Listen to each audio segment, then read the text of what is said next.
Reverend insanity इन Hindi explained. अगर आपको कहानी पसंद आए तो चैनल नोवेल मज़ा को लाइक और सब्सक्राइब करें। हमारे चैनल में हर सप्ताह नई कहानियों का आनंद लें। धन्यवाद। अध्याय 11 से 20। फैंग युआन ने थोड़ा सा भौहें सिकोड़ी। अंतर्ज्ञान और 500 वर्षों के जीवन के अनुभव के आधार पर उन्हें षड्यंत्र की गंध आ रही थी। उसकी आंखें चमक उठीं और उसने अपनी भौहें ढीली कर लीं। मुझे अभी थोड़ी भूख लगी है, तुम सही समय पर आए। अंदर आओ, उसने कहा। दरवाजे के बाहर भोजन का डिब्बा ले जाते समय शेन कुई ने उसका उत्तर सुनकर ठंडी मुस्कान दी। लेकिन जब उसने दरवाजा खोला तो उसके चेहरे पर सौम्यता और विनम्रता का भाव था। युवा मास्टर फेंग युआन, भोजन और शराब की खुशबू बहुत अच्छी है। जब मैं बक्सा पकड़ता हूं तो मुझे इसकी खुशबू आती है। उसकी आवाज़ मधुर थी और उसमें लालसा और चापलूसी की झलक थी। उसने खाने का डिब्बा एक छोटी सी मेज पर रखा और बर्तन निकालकर उन्हें अच्छी तरह से व्यवस्थित किया। भोजन सचमुच बहुत सुगंधित और स्वादिष्ट था। उसके बाद उसने 2 शराब के प्याले निकाले और उनमें शराब डाली। आइए, युवा स्वामी, बैठ जाओ। आपकी दासी ने आज साहस जुटाया है और युवा स्वामी के साथ शराब पीने जाना चाहती है। वह फूल की तरह मुस्कुराती हुई फैंग युआन की ओर चली गई। साहपूर्वक उसने उसका हाथ पकड़ा और उसे खींचकर मेज के पास कुर्सी पर बैठा दिया। फिर वह उसकी जांघ पर बैठ गई और अपने कोमल शरीर को फैंग युआन की छाती से टिका दिया। एक डरपोक और प्यारी महिला की तरह अभिनय करते हुए उसके कान में कुछ फुसफुसाया। युवा स्वामी फेंग युआन, आपका नौकर हमेशा से आपको पसंद करता रहा है। इससे कोई फर्क नहीं पड़ता कि आप किस ग्रेड में हैं, मैं हमेशा आपके साथ रहना चाहूंगी, आप पर भरोसा करना चाहूंगी और आपको दिलासा देना चाहूंगी। आज रात आपकी दासी अपना शरीर आपको देना चाहती है। आज उसने सचमुच बहुत अच्छे कपड़े पहने थे। उसने ब्लशर लगाया, उसके होंठ चेरी पाउडर जैसे थे। जब उसने उसके कान में फुसफुसाया तो एक नाजुक और युवा सांस ने फैंग युआन के कान को छेड़ा। क्योंकि वह उसकी गोद में बैठी थी, फैंग युआन उसके सुडौल शरीर को आसानी से महसूस कर सकता था। उसकी लचीली जांघें, उसकी पतली कमर और उसकी मुलायम छाती। युवा स्वामी, मुझे स्वयं आपको शराब पिलाने दीजिए। शेन कुई ने शराब का प्याला उठाया, अपना सिर उठाया और एक घूंट लिया। फिर उसकी नज़रें फैंग युआन पर टिक गईं। उसके छोटे चेरी जैसे होंठ थोड़े खुले हुए थे, धीरे धीरे उसके मुंह की ओर झुक रहे थे। फैंग युआन के चेहरे पर उदासीनता थी, मानो उसकी गोद में कोई युवती नहीं बल्कि कोई मूर्ति हो। जब उसने फैंग युआन की अभिव्यक्ति देखी तो शेन कुई को पहले तो थोड़ा असहज महसूस हुआ। लेकिन जब उसके होंठ उसके होंठों से बस 1 इंच की दूरी पर थे तो वह आश्वस्त हो गई और उसके मन में हंसी आ गई। तुम अभी भी दिखावा कर रहे हो, उसने सोचा। ठीक इसी समय फैंग युआन ने तिरस्कारपूर्ण स्वर में उपहास किया। तो ये सिर्फ एक पावर प्ले एक है। शेन कुई का चेहरा कठोर हो गया और उसने झूठी चापलूसी करने की कोशिश करते हुए शराब को अपने मुंह में निगल लिया। युवा मास्टर फेंग युआन, आप क्या कह रहे हैं? फैंग युआन की आंखों से ठंडी रोशनी निकल रही थी। उसने शेन कुई की आंखों में देखा और उसी समय अपना दाहिना हाथ उसकी बर्फीली सफेद गर्दन पर रख दिया और धीरे धीरे उसे जोर से दबाया। शेन कुई की पुतलियां सिकुड़ गईं और उसकी आवाज़ घबराहट से भरी हुई थी। युवा मालिक, आप मुझे चोट पहुंचा रहे हैं। फैंग युआन ने कोई जवाब नहीं दिया, लेकिन उसकी गर्दन पर उसकी पकड़ मजबूत हो गई। युवा स्वामी फेंग युआन, आपका नौकर थोड़ा डरा हुआ है। शेन कुई को पहले से ही सांस लेने में कठिनाई हो रही थी, वह घबराई हुई लग रही थी। कुछ नर्म हाथों ने अनजाने में ही फैंग युआन के हाथ पकड़ लिए तथा उसका हाथ छुड़ाने की कोशिश करने लगे। लेकिन फैंग युआन का हाथ लोहे की तरह मजबूत था, जिसे खींचा नहीं जा सका। ऐसा लगता है कि अंकल और आंटी ने तुम्हें मुझे बहकाने और फंसाने के लिए आने दिया है। इसका मतलब ये होगा कि नीचे पहले से ही लोग मौजूद हैं, है ना?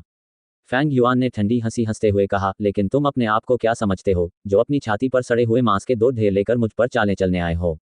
जैसे ही उसने ये कहा, उसका बायां हाथ उसकी छाती पर चढ़ गया और बेरहमी से उसके कोमल स्तनों को पकड़ लिया, जिससे वे अचानक अविश्वसनीय रूप से विकृत हो गए। उसकी छाती से तीव्र दर्द फूट पड़ा। शेन कुई की आंखें गोल और चौड़ी हो गईं। दर्द इतना अधिक था कि उसकी आंखें आंसुओं से भर गईं। वह चीखना चाहती थी, लेकिन फैंग युआन ने उसका गला इतनी जोर से पकड़ लिया कि अंत में वह केवल कुछ बार ही सिसक सकी। फिर उसने दृढ़ता से प्रतिरोध करना शुरू कर दिया, क्योंकि उसका सचमुच दम घुटने वाला था। लेकिन इस समय फैंग युआन ने धीरे धीरे अपनी पकड़ ढीली कर दी। शेन कुई ने तुरंत अपना मुंह खोला और लालच से हवा अंदर खींची। उसकी सांसें बहुत तेज चल रही थीं, जिसके परिणामस्वरूप उसे लगातार तेज खांसी आ रही थी। फैंग युआन ने अपनी हथेली आगे बढ़ाते हुए हल्के से हंस दिया। उसने धीरे से उसके गाल को सहलाया। उसकी आवाज़ लापरवाह थी जब वह बोला, शेन कुई, क्या तुम्हें लगता है कि मैं तुम्हें मार सकता हूं या नहीं? यदि फैंग युआन उस पर दुष्ट और ऊंची आवाज में दहाड़ता तो शेन कुई वास्तव में भयंकर जवाबी कार्रवाई कर सकती थी। लेकिन जब फैंग युआन मुस्कुराया और सही तरीके से बोला, उसकी नर्म आवाज में पूछा गया कि क्या वह उसे मार सकता है या नहीं, तो शेन कुई को अपने दिल की गहराइयों से गहरा डर महसूस हुआ। वह सहम गई थी। उसने अपने चेहरे पर भय के भाव के साथ फैंग युआन की ओर देखा और देखा कि वह युवक उसकी ओर देखते हुए अपने चेहरे पर मुस्कुराहट बिखेर रहा था। इस अवसर पर शेन कुई ने स्वयं से प्रतिज्ञा की कि वह जीवन भर उसकी आंखों को कभी नहीं भूलेगी। इन दोनों आंखों में जरा सी भी भावना नहीं थी, ये गहरी और गहन थी, एक गहरे प्राचीन तालाब की तरह लग रही थी जिसमें एक भयानक जानवर छिपा हुआ था। इन आंखों की निगाह के नीचे शेन कुई को ऐसा लगा जैसे वह बर्फ और हिम के बीच नग्न थी। मेरे सामने जो व्यक्ति है वह निश्चित रूप से मुझे मारने का साहस रखता है, मुझे मारने में सक्षम है। हे स्वर्ग, मैं क्यों आया और इस तरह के शैतान को उकसाया। शेन कुई का दिल पश्चाताप से भर गया।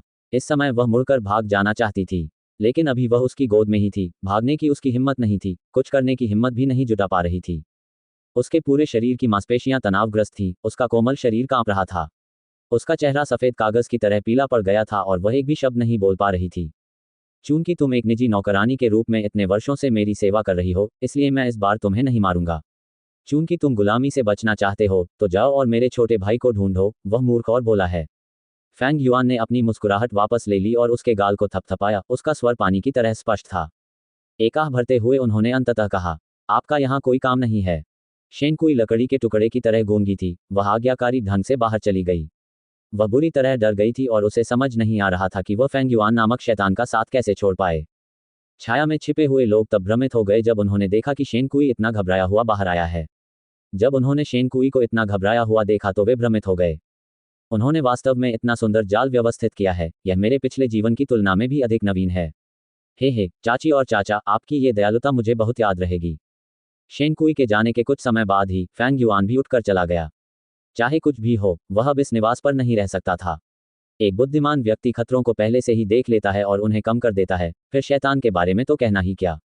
जब शक्ति अपर्याप्त हो तो केवल मूर्ख ही स्वयं को खतरे में डालेगा। सराय मालिक, क्या आपके पास कोई कमरा खाली है? फैंग युआन गांव की एकमात्र सराय में आया और कीमत पूछी। हाँ, दूसरी मंजिल और तीसरी मंजिल पर जगह है। यह न केवल सस्ता है, बल्कि कमरे भी साफ सुथरे हैं। पहली मंजिल पर कैफेटेरिया है, सराय के मेहमान यहां आकर खाना खा सकते हैं। इसके अलावा आप सराय के कर्मचारियों से अपने कमरे तक खाना लाने के लिए कह सकते हैं। सराय मालिक ने फैंग युआन का आतिथ्य सत्कार करते हुए पूरा आतिथ्य दिखाया। ये सराय गांव में एकमात्र थी, लेकिन व्यवसाय बहुत अच्छा नहीं था। वास्तव में ये कुछ हद तक सुनसान था। केवल तभी जब वार्षिक व्यापारी कारवां किंग माओ पर्वत पर व्यापार करने के लिए आता था तो सराय लोगों से भर जाती थी। फैंग युआन को थोड़ी भूख लगी थी, इसलिए उसने प्राचीन पत्थरों के 2 पूरे गोल टुकड़े सराय मालिक को दे दिए। मुझे रहने के लिए एक अच्छा कमरा दे दो और शराब के 2 जार, 3-4 अलग अलग व्यंजन तैयार कर दो, और अगर कुछ अतिरिक्त हो तो मुझे वापस कर दो। हो गया। सराय वाले ने प्राचीन पत्थर के 2 टुकड़े लिए और पूछा, क्या आप अपने कमरे में खाना पसंद करेंगे या हॉल में भोजन करना चाहेंगे? फैंग युआन ने आकाश की ओर देखा। बारिश रुक चुकी थी और शाम होने वाली थी। वह आसानी से लॉबी में खाना खा सकता था और खाना खत्म होने पर सीधे गांव के बाहरी इलाके की ओर निकल सकता था और फूल मदिरा भिक्षु के खजाने की खोज जारी रख सकता था। इस पर उसने जवाब दिया, मैं हॉल में खाऊंगा। सराय में एक भोजन कक्ष था, वहां 1 दर्जन चौकोर मेजें थीं, प्रत्येक मेज के चारों ओर 4 लंबी बेंचें थीं। मेजों के बीच में बड़े बड़े मोटे खंभे थे जो सराय को सहारा दे रहे थे। फर्श पर संगमरमर की बड़ी बड़ी टाइलें लगी थीं, लेकिन वह गीला था, पहाड़ की नमी को छिपाना मुश्किल था। वहां 3 टेबलों पर लोग बैठे थे। खिड़की के पास बैठा एक बूढ़ा आदमी शराब पी रहा था और अकेले ही सूर्यास्त को निहार रहा था। कैफेटेरिया के बीच में एक टेबल थी जिस पर 5-6 शिकारी बैठे थे। वे ऊंची आवाज में अपने शिकार के अनुभवों के बारे में चर्चा कर रहे थे और उनके पैरों के पास तीतर और खरगोश जैसे विभिन्न प्रकार के पहाड़ी शिकार का ढेर था। दूसरे कोने में एक मेज थी जिस पर 2 युवा बैठे थे और गुप्त रूप से चर्चा कर रहे थे। उनकी आकृतियां अंधेरे में छिपी हुई थीं, उन्हें देखना कठिन था तथा उनका लिंग जानना और भी कठिन था। फैंग युआन ने दरवाजे के सबसे नजदीक वाली मेज के पास बैठने का फैसला किया। इसके तुरंत बाद व्यंजन मेज पर परोस दिए गए। अपनी सी ग्रेट प्रतिभा के साथ मूनलाइट गू को परिष्कृत करने के लिए मुझे आदिम पत्थरों को उधार लेने की आवश्यकता होगी। अगर मेरी किस्मत अच्छी है और इस मूनलाइट गू में दृढ़ इच्छा शक्ति नहीं है तो मुझे केवल 5 टुकड़ों की आवश्यकता होगी। लेकिन अगर यह जिद्दी है तो मैं मुश्किल में पड़ जाऊंगा, शायद कम से कम 8 टुकड़ों की आवश्यकता होगी। गू जीवित प्राणी है, इसलिए उनमें जीवित रहने की इच्छा होना स्वाभाविक है। कुछ लोगों की इच्छाशक्ति बहुत मजबूत होती है और वे हमेशा शोधन प्रक्रिया का विरोध करते हैं। कुछ गू लोगों की इच्छाशक्ति कमजोर होती है। शोधन प्रक्रिया के दौरान वे असहाय होकर आत्मसमर्पण कर देते हैं। जब कोई प्रतिरोध नहीं होता तो शोधन प्रक्रिया आरामदायक हो जाती है। इस समय मेरे पास केवल 6 आदिम पत्थर हैं, लेकिन मैंने 2 सराय वाले को दे दिए हैं, इसलिए मेरे पास 4 टुकड़े बचे हैं। ये पर्याप्त नहीं है। इस दुनिया में आदिम पत्थर स्थानीय मुद्रा हैं और उनकी क्रय शक्ति बहुत मजबूत है। 3 सदस्यों वाला एक सामान्य परिवार 1 महीने में अधिकतम 1 टुकड़ा एसेंट स्टोन खर्च करता है। लेकिन जब बात गू मास्टर की आती थी तो आदिकालीन पत्थरों की खपत अधिक होती थी। उदाहरण के लिए फैंग युआन को ही लें, केवल गू को परिष्कृत करने के लिए उसे औसतन 7 आदिम पत्थरों की आवश्यकता होगी। और यह सिर्फ मूनलाइट गो पर है। अगर उसने वास्तव में शराब कीड़ा पाया तो फैंग युआन की ग्रेट प्रतिभा के साथ इसे परिष्कृत करने के लिए उसे कम से कम 1 दर्जन से अधिक की आवश्यकता होगी। दूसरे शब्दों में, अभी मेरी स्थिति यह है, भले ही मुझे शराब का कीड़ा मिल जाए, लेकिन मेरे पास उसे परिष्कृत करने के लिए आवश्यक पत्थर नहीं है। हालांकि मुझे अभी भी खोजबीन करनी है, क्योंकि इस बात की बहुत अधिक संभावना है कि फ्लावर वाइन मॉन्ट के खजाने में आदिम पत्थरों की प्रचुर मात्रा हो। यह कोई कठिन निष्कर्ष नहीं था। फूल मदिरा भिक्षु आखिरकार 5वीं श्रेणी का गो मास्टर था। राक्षसी गुट के इतने प्रसिद्ध शक्तिशाली योद्धा के पास आदिम पत्थर कैसे नहीं हो सकते थे, जो कि एक गो मास्टर की साधना में आवश्यक वस्तु है। अभी तो सब कुछ फूल मदिरा भिक्षु के खजाने पर निर्भर है। अगर मैं इसे पा लूं तो मेरी सारी समस्याएं हल हो जाएंगी।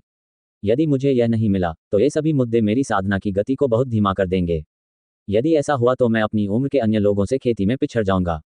मैं नहीं समझता, मैंने शराब के कीड़े को आकर्षित करने की कोशिश में 1 सप्ताह से अधिक समय बिताया है, फिर भी मैं इसे क्यों नहीं देख पाया हूं। फैंग युआन ने भौहें सिकुड़ी और अपना दिमाग खपाया।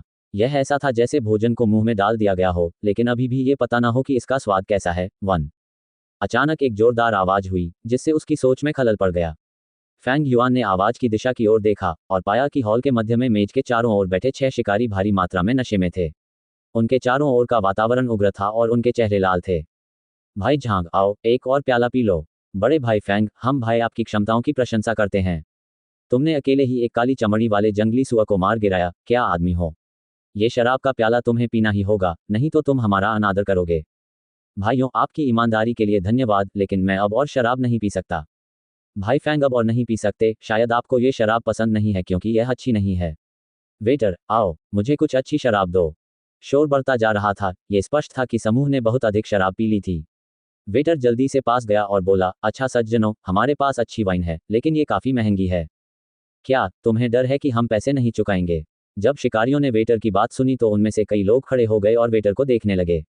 वे या तो बड़े और लंबे थे या मोटे और बलिष्ठ, धमकी भरे अंदाज में सक्षम और जोरदार, प्रत्येक में पहाड़ी लोगों जैसा साहस था।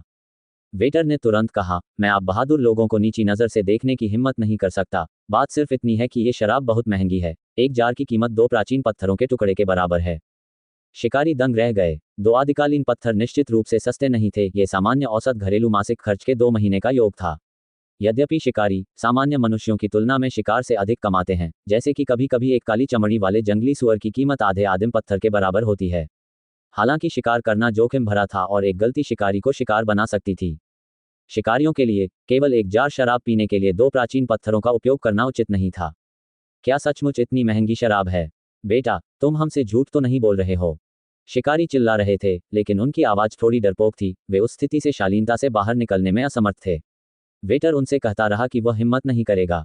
भाई फैंग नामक शिकारी ने देखा कि दृश्य सही नहीं था और उसने जल्दी से कहा, मेरे भाइयों, चलो अब और खर्च नहीं करते हैं।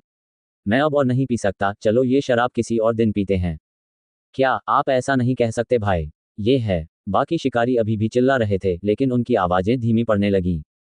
एक एक करके वे अपनी सीटों पर बैठ गए। वेटर भी चतुर व्यक्ति था। जब उसने ये देखा तो उसे पता चल गया कि अब वह शराब नहीं बेच सकेगा।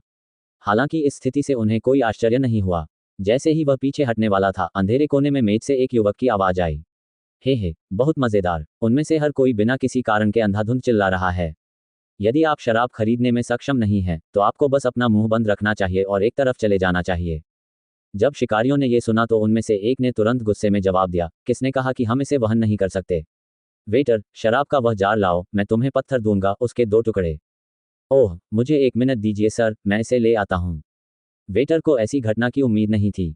उसने जल्दी से जवाब दिया और मुड़कर शराब का एक जार उठाया और उसे ले आया।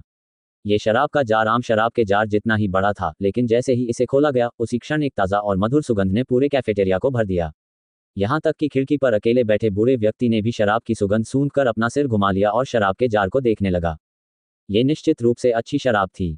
प्रिय अतिथिगण, ये शेखी बघारना नहीं है।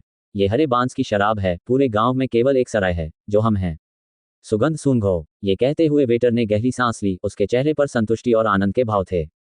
फैंग युआन भावुक हो गया। ये सराय का वेटर वास्तव में शेखी नहीं बघार रहा था। गुयुए गांव में 3 शराबखाने थे। वहां बेची जाने वाली शराब में सामान्य चावल की शराब, मडी शराब और इसी प्रकार की अन्य सामान्य शराब शामिल थी।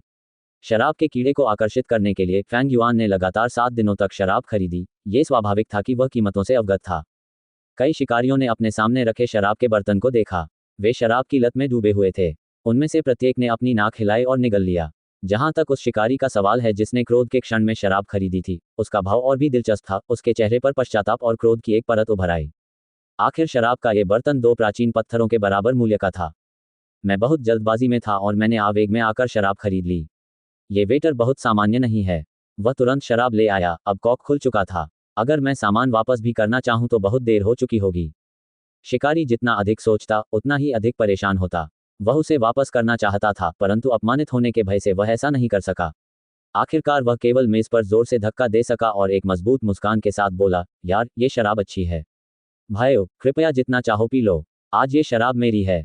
इस समय कोने में मेज पर बैठा युवक फुसफुसाया, शराब का ये छोटा सा जार 6 लोगों के लिए कैसे पर्याप्त है। अगर तुम में हिम्मत है तो जाओ और कुछ और जार खरीद लाओ। ये सुनकर शिकारी क्रोधित हो गया और क्रोध में भरकर खड़ा हो गया।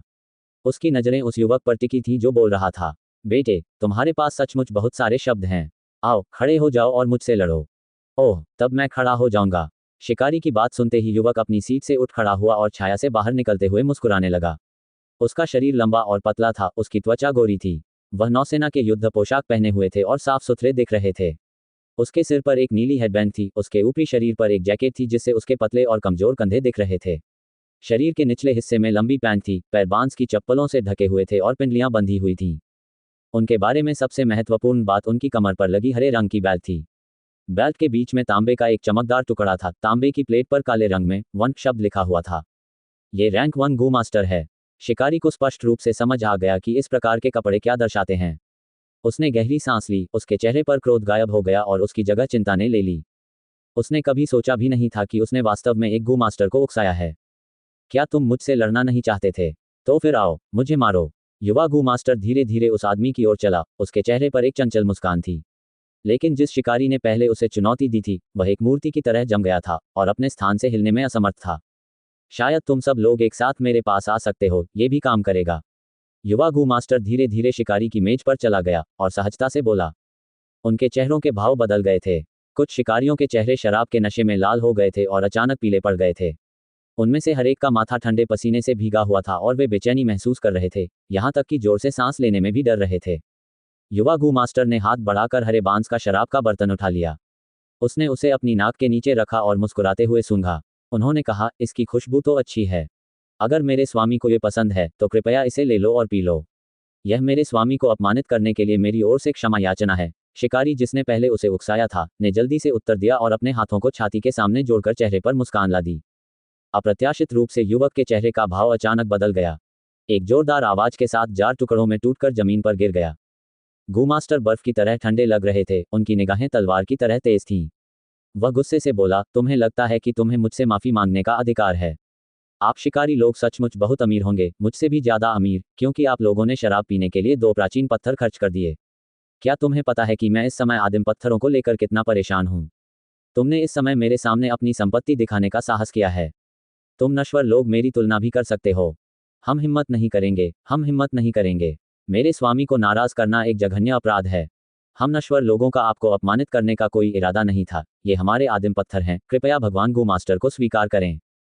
शिकारी तुरंत उठ खड़े हुए और अपने पास मौजूद प्राचीन पत्थर निकाल लाए। लेकिन इन नश्वर लोगों के पास पैसा कैसे हो सकता था? उन्होंने जो कुछ निकाला वह तो केवल आदिम पत्थरों के टुकड़े थे। सबसे बड़ा टुकड़ा तो आदिम पत्थर के 1/4 से भी बड़ा नहीं था। गू मास्टर ने इन आदिम पत्थरों को स्वीकार नहीं किया, लेकिन उन्होंने उपहास करना बंद नहीं किया। उसने अपनी बाज जैसी निगाह का इस्तेमाल किया और पूरे कैफेटेरिया को पार कर गया। जिन शिकारियों पर उसने नजर डाली, उन्होंने अपना सिर नीचे कर लिया। खिड़की पर बैठकर ये दृश्य देख रहे बूढ़े व्यक्ति ने भी गू मास्टर की नजर से बचने के लिए जल्दी से अपना सिर घुमा लिया। केवल फैंग युआन ही बिना किसी हिचकिचाहट के चुपचाप देख रहा था। इस युवा गू मास्टर ने जो कपड़े पहने थे वह वर्दी थी जिसे केवल औपचारिक गू मास्टर ही पहन सकते थे, इसलिए फैंग युआन इसे पहनने के योग्य नहीं था। फैंग युआन को यह पुरस्कार कबीले से तभी मिलेगा जब वह अकादमी से स्नातक हो जाएगा। युवा गू मास्टर की बेल्ट पर लगे तांबे के टुकड़े पर अंकित शब्द एक रैंक 1 गू मास्टर के रूप में उसकी स्थिति को इंगित करता था। हालांकि वह पहले से ही लगभग 20 वर्ष का था और उसके शरीर से निकलने वाली आदिमसार की आभा से ऐसा प्रतीत होता था कि वह रैंक 1 के उच्च स्तर पर था। 15 वर्ष की आयु में साधना शुरू करना और लगभग 20 वर्ष की आयु में रैंक 1 के ऊपरी स्तर तक पहुंचना, ये दर्शाता है कि युवा गू मास्टर केवल डी ग्रेड प्रतिभा का था, जो कि फैंग युआन से 1 ग्रेड खराब था। इस बात की प्रबल संभावना थी कि यह व्यक्ति केवल रसद संबंधी गू मास्टर था, उसे युद्ध गू मास्टर भी नहीं माना जा सकता था। हालांकि यदि ऐसा था भी तो इन 6 ताकतवर शिकारियों का सामना करने के लिए यह पर्याप्त से अधिक था। यह एक गूमास्टर और एक नश्वर मानव के बीच शक्ति का अंतर था। शक्ति के साथ कोई शीर्ष पर पहुंच सकता है, यही इस संसार का स्वभाव है। नहीं, वास्तव में कोई भी दुनिया एक जैसी ही है। बड़ी मछली छोटी मछली को खाती है और छोटी मछली झींगा खाती है। बात बस इतनी सी है कि ये दुनिया इसे और भी खुले तौर पर दिखाती है, फैंग युआन ने मन ही मन सोचा। ठीक है जियांग, हाँ, तुमने उन्हें पहले ही सबक सिखा दिया है। आइए इन नश्वर लोगों को और अधिक शर्मिंदा न करें। अगर यह बात बाहर आ गई तो भले ही आपको शर्मिंदगी न हो, लेकिन मुझे शर्मिंदगी होगी, कोने में बैठे दूसरे युवक ने कहा। जब सबने उस आवाज को सुना तो उन्हें पता चला कि यह युवक एक महिला थी। जियांग या नामक युवा गो मास्टर ने अपनी महिला साथी द्वारा डांटे जाने पर उपहास करना बंद कर दिया। उसने शिकारियों द्वारा निकाले गए आदिम पत्थरों के टुकड़ों को देखने की भी जहमत नहीं उठाई। ये पत्थर 2 आदिम पत्थरों के योग से भी कम थे। उसे निश्चित रूप से इसमें कोई दिलचस्पी नहीं थी। उसने अपनी आस्तीन उतारी और अपनी मूल मेज पर वापस चला गया। वापस लौटते हुए उसने दुर्भावनापूर्वक कहा, यदि तुम्हें लगता है कि तुम में शराब पीते रहने की हिम्मत है तो जाओ और हरी बांस की शराब पियो। मैं देखना चाहता हूं कि अब भी कौन इस शराब को पीने की हिम्मत रखता है। सभी शिकारियों ने अपने सिर नीचे कर लिए और ऐसा व्यवहार करने लगे जैसे डांट खाने के बाद 6 आज्ञाकारी पुत्र हों। शराब की तेज सुगंध पूरे कैफेटेरिया में फैल गई। शराब खरीदने वाले शिकारी को सुगंध सूंघते ही दिल में दर्द महसूस हुआ। आखिरकार उसने इस शराब पर 2 कीमती पत्थर खर्च किए थे, फिर भी उसे एक घूंट भी पीने को नहीं मिला।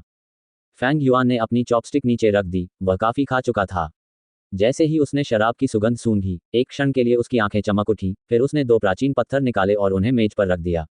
वेटर, मुझे हरे बांस की शराब का एक जार दे दो, उसने उदासीनता से कहा। पूरा दृश्य ठहर गया। जियांग या नामक युवा गो मास्टर तुरंत उसके कदमों में रुक गया। उसके मुंह के कोने फड़क उठे और उसने सांस छोड़ी।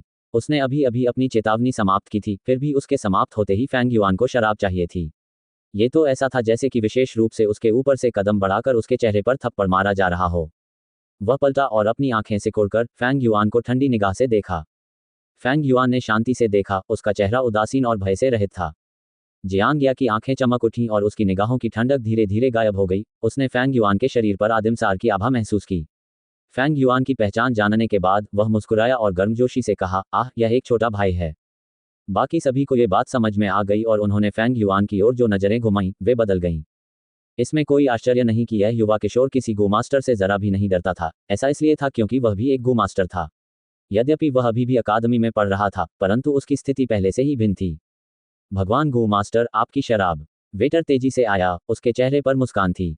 फैंग युआन ने युवा गो मास्टर को सिर हिलाकर नमस्कार किया और शराब का एक जार लेकर सराय से बाहर चला गया।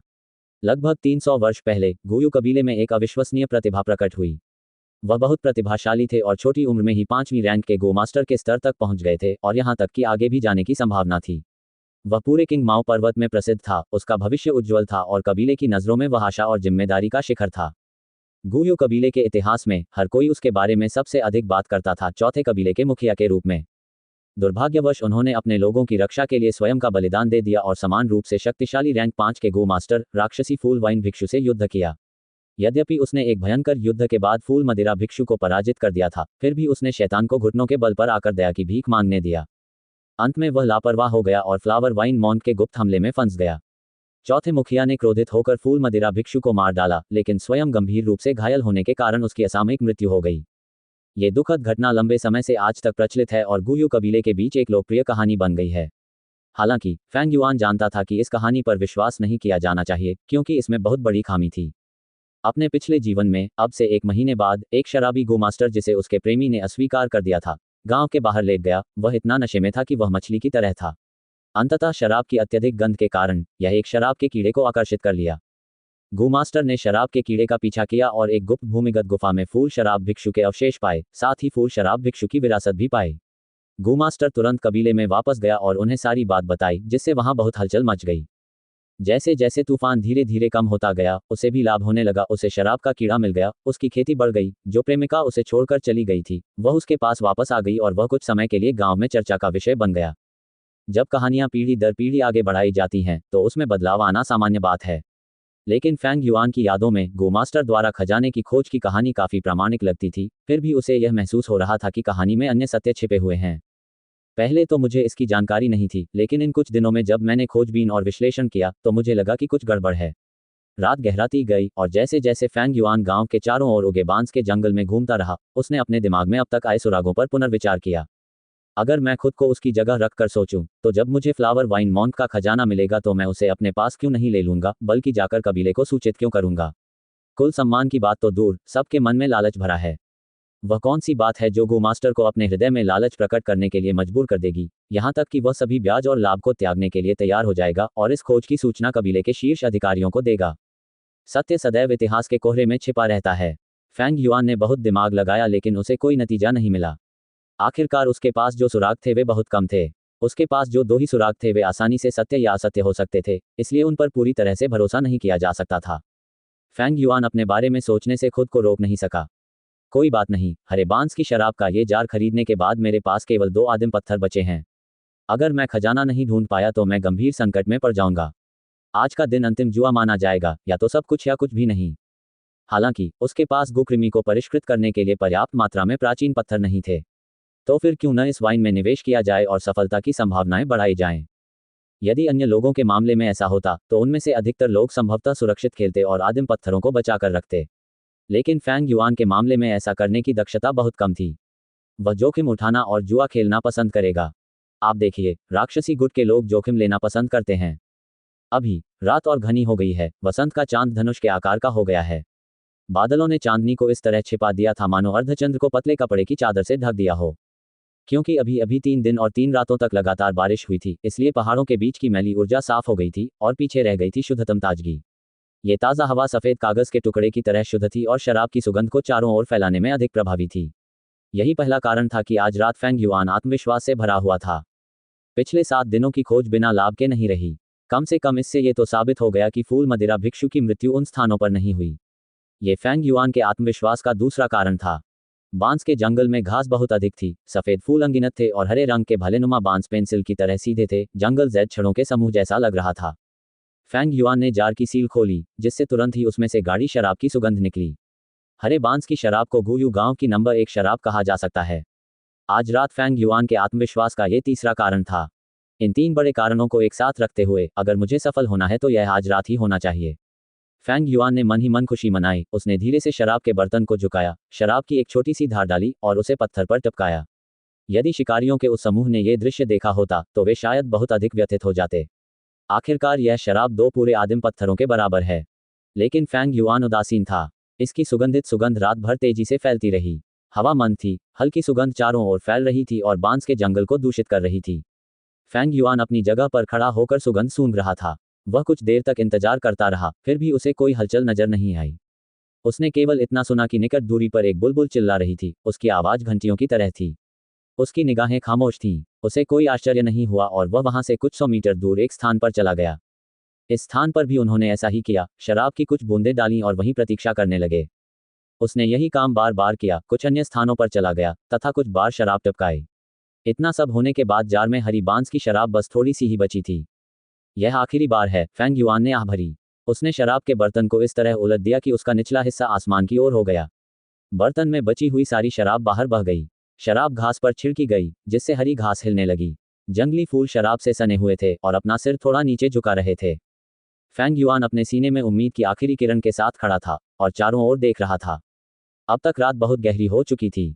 घने बादल ने चांदनी को अस्पष्ट कर दिया था। अंधेरी परछाइयां एक पर्दे की तरह थीं, जो बांस के झुरमुट को ढंक रही थीं। चारों ओर घोर सन्नाटा था। हरे भलेनुमा बांस का प्रत्येक तंतु अकेला खड़ा था, जो फैंग युआन की पुतलियों में सीधी ऊपर नीचे रेखाओं का निशान छोड़ रहा था। वह चुपचाप वहीं खड़ा होकर अपनी स्पष्ट सांसों की आवाज सुन रहा था। तभी उसे महसूस हुआ कि उसके सीने में जो छोटी सी उम्मीद थी, वह धीरे धीरे खत्म होती जा रही है। कुछ नहीं रह गई है। आखिरकार यह विफल हो गया। उसका हृदय बुदबुदाया, आज मुझे 3 महान लाभ एक साथ मिले, फिर भी मैं असफल हो गया। शराब के कीड़े की छाया भी नहीं देखी। इसका मतलब यह है कि भविष्य में सफलता की दर कम होगी। अभी मेरे पास केवल 2 आदिम पत्थर बचे हैं और मुझे अभी भी मूनलाइट गु को परिष्कृत करने की आवश्यकता है। मैं अब और जोखिम नहीं उठा सकता। जोखिम लेने का अंतिम परिणाम अक्सर असंतोषजनक होता था, लेकिन जब परिणाम आदर्श होगा तो लाभ भी प्रभावशाली होगा। फैंग युआन को जोखिम लेना पसंद था, लेकिन वह जुए का आदी नहीं था और वह ऐसा व्यक्ति भी नहीं था जो हारी हुई चीज को वापस जुए में लगाने पर आमादा हो। उनकी अपनी सीमाएं थीं, वह अपनी क्षमताओं के बारे में स्पष्ट थे। इस समय 500 वर्षों का जीवन अनुभव उसे बता रहा था कि अब रुकने का समय आ गया है। कभी कभी जीवन ऐसा ही होता था। अक्सर ऐसा होता था कि एक लक्ष्य ऐसा होता था जो इतना उत्तम लगता था कि प्रलोभन से भरा होता था। ये लक्ष्य बहुत निकट प्रतीत होता था, फिर भी अनेक उतार चढ़ावों के कारण लक्ष्य निरंतर अधूरा रह गया। इससे लोग बेचैन हो गए और रात दिन इसके बारे में सोचने लगे। ये जीवन की लाचारी है, लेकिन ये जीने का आकर्षण भी है, फेंग युआन ने कड़वी हंसी हंसते हुए कहा और चलने के लिए मुड़ गया। यह इसी क्षण था। एक हल्की सी हवा का झोंका आया, जो किसी कोमल भुजा की तरह रात के आकाश में बादलों को हल्के से हटा रहा था। बादल दूर चले गए और छिपे हुए चंद्रमा को प्रकट कर दिया। आकाश में लटका हुआ अर्धचंद्राकार चंद्रमा एक सफेद जेड लैंप की तरह था, जो पानी की तरह साफ चांदनी को धरती पर बिखेर रहा था। चांदनी बांस के जंगल पर फैल रही थी, पहाड़ की चट्टान पर फैल रही थी, पहाड़ की नदियों और झरनों पर नहा रही थी, और फेंग युआन के शरीर पर पड़ रही थी। फेंग युआन ने सादे कपड़े पहने हुए थे। चांदनी के कोमल स्पर्श के कारण उसका युवा चेहरा और भी अधिक सुंदर हो गया। ऐसा लग रहा था जैसे अंधेरा पल भर में गायब हो गया और उसकी जगह बर्फीले फूलों का एक मैदान आ गया।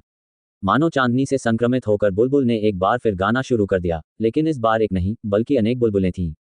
बांस के झुरमुटों के बीच एकत्रित होकर उन्होंने प्रतिक्रिया में ट्वीट किया। उसी समय विशाल पर्वतों पर रहने वाले एक प्रकार के कीट, ड्रैगनबिल झींगुर, जो चांदनी रात में सक्रिय रहते थे, ने जीवन का सरसराहट भरा गीत गाना शुरू कर दिया। वे ऐसे जीव थे जो केवल रात में ही बाहर आते थे। उनके शरीर से हल्की लाल रोशनी निकल रही थी। इस समय वे झुंड में बाहर कूद पड़े और उनमें से प्रत्येक का शरीर लाल गोमेद की चमक से चमक रहा था।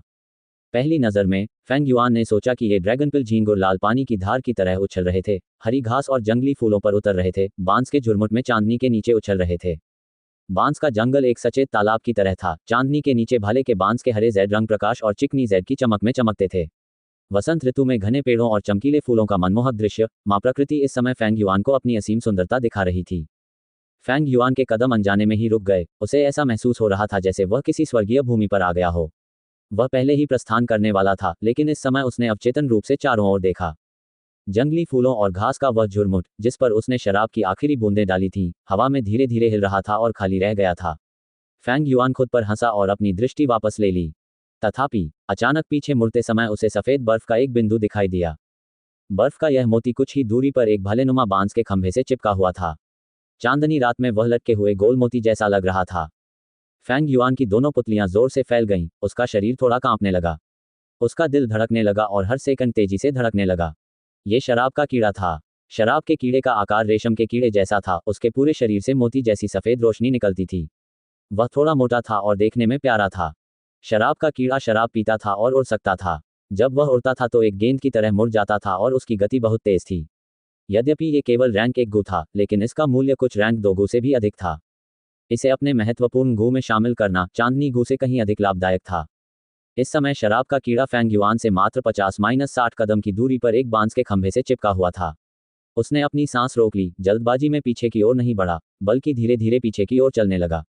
वह जानता था कि उसकी दूरी बहुत कम थी, लेकिन एक लिकर वर्म को सीधे पकड़ना एक गू मास्टर के लिए अविश्वसनीय रूप से कठिन कार्य था, जिसने अभी अभी उसके जैसे आदिम छिद्र खोला था। आप कह सकते हैं कि सफलता की कोई उम्मीद नहीं थी।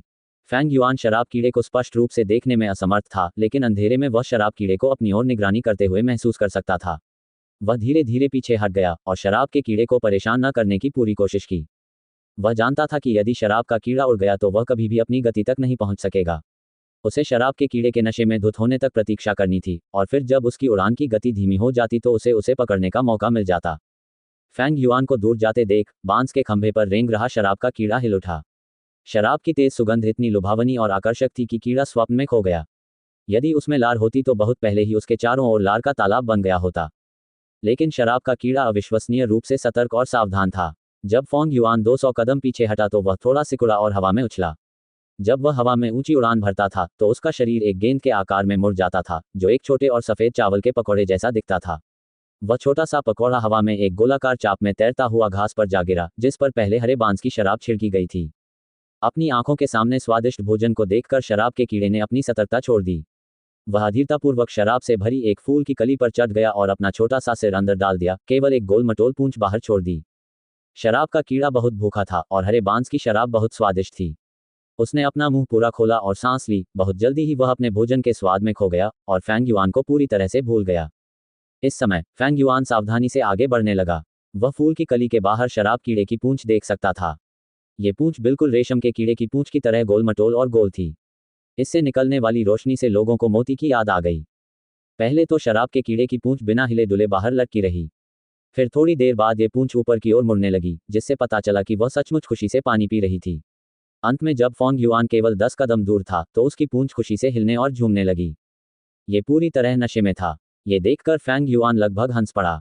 वह आगे नहीं बढ़ा, बल्कि धैर्यपूर्वक प्रतीक्षा करता रहा।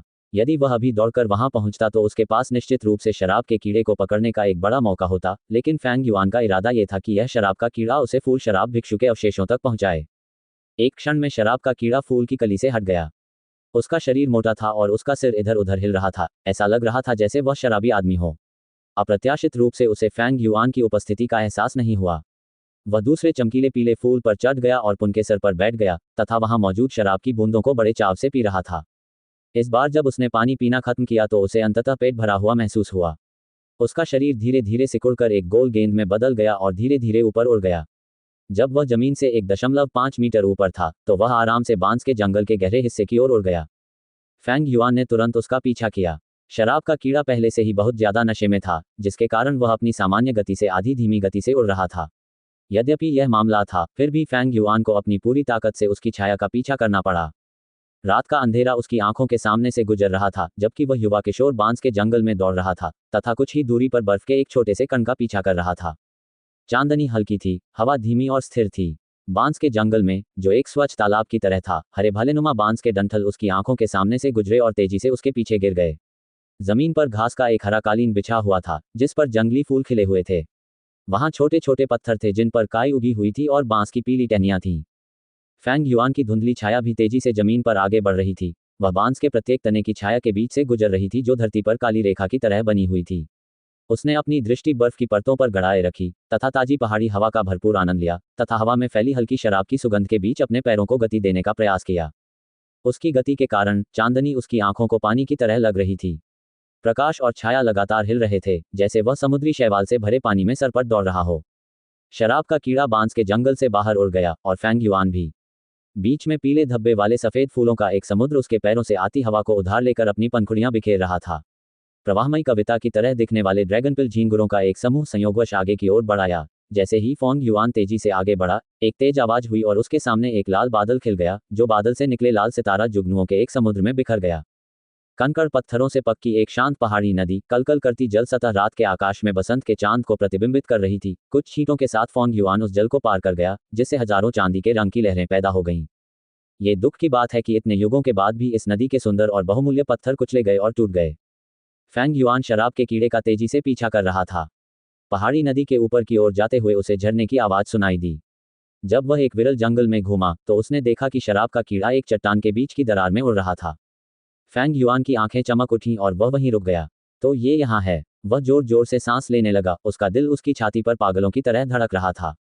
इस एक पड़ाव पर उसे महसूस हुआ कि उसका पूरा शरीर पसीने से लथपथ हो गया है तथा उसके पूरे शरीर में गर्म हवा दौड़ रही है, जो उसके रक्त प्रवाह को तेज कर रही है। इधर उधर देखने पर उसने पाया कि यह स्थान उथला बेंचलैंड एक था। जमीन पर विभिन्न आकार के कंकड़ बिखरे हुए थे। नदी की सतह मुश्किल से छोटे पत्थरों को ढक रही थी। क्षेत्र में भूरे पत्थरों के खंड भी स्वतंत्र रूप से बिखरे हुए थे। किंग माओ पर्वत के पीछे एक विशाल झरना था। झरने का प्रवाह मौसम के साथ बदलता रहता था, ये धरती पर गिरता था और एक गहरे तालाब का रूप ले लेता था। गहरे तालाब के पास बाई कबीला गांव था, एक ऐसा कबीला जिसका प्रभाव बहुत शक्तिशाली था और जो गुयू गांव के बराबर था। झरना कई छोटी शाखाओं में विभाजित हो गया और यह स्पष्ट था कि फेंग युआन एक शाखा की कई शाखाओं में से एक के सामने था। सामान्य समय में ये बेंचलैंड सूखा रहता था, लेकिन हाल ही में 3 दिन और 3 रातों तक हुई भारी वर्षा के कारण यहाँ एक उथली धारा बन गई। बहती धारा का स्रोत वह विशाल शिलाखंड था जिसमें पहले शराब का कीड़ा घुस गया था।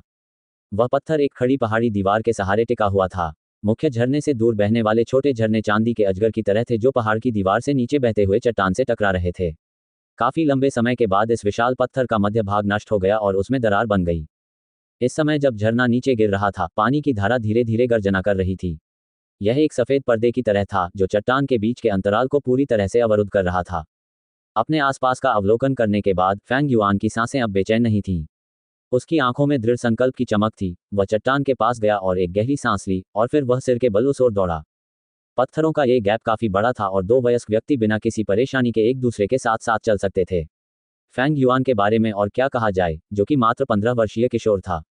जैसे ही वह अंदर पहुंचा, तेज धाराओं ने फेंग युआन के शरीर पर दबाव डाला। उसी समय ठंडे पानी ने उसे सिर से पैर तक भिगो दिया। फेंग युआन पानी के दबाव से जूझते हुए तेजी से आगे बढ़ रहा था। जैसे ही वह कुछ दर्जन कदम चला, पानी का दबाव कम होने लगा। लेकिन दरार में जगह भी कम होने लगी और फैंग युआन केवल बगल में ही चल सकता था। उसके कान पानी की गर्जना से भर गए थे, उसके सिर का ऊपरी भाग सफेद चादर की तरह था और चट्टान के अंदर गहरा काला अंधकार था। अंधेरे में क्या छिपा था? यह कोई जहरीला सांप भी हो सकता है, लेकिन ये कोई जहरीली छिपकली भी हो सकती है। शायद ये फूल मदिरा भिक्षु द्वारा बिछाया गया जाल था, या शायद ये खाली था।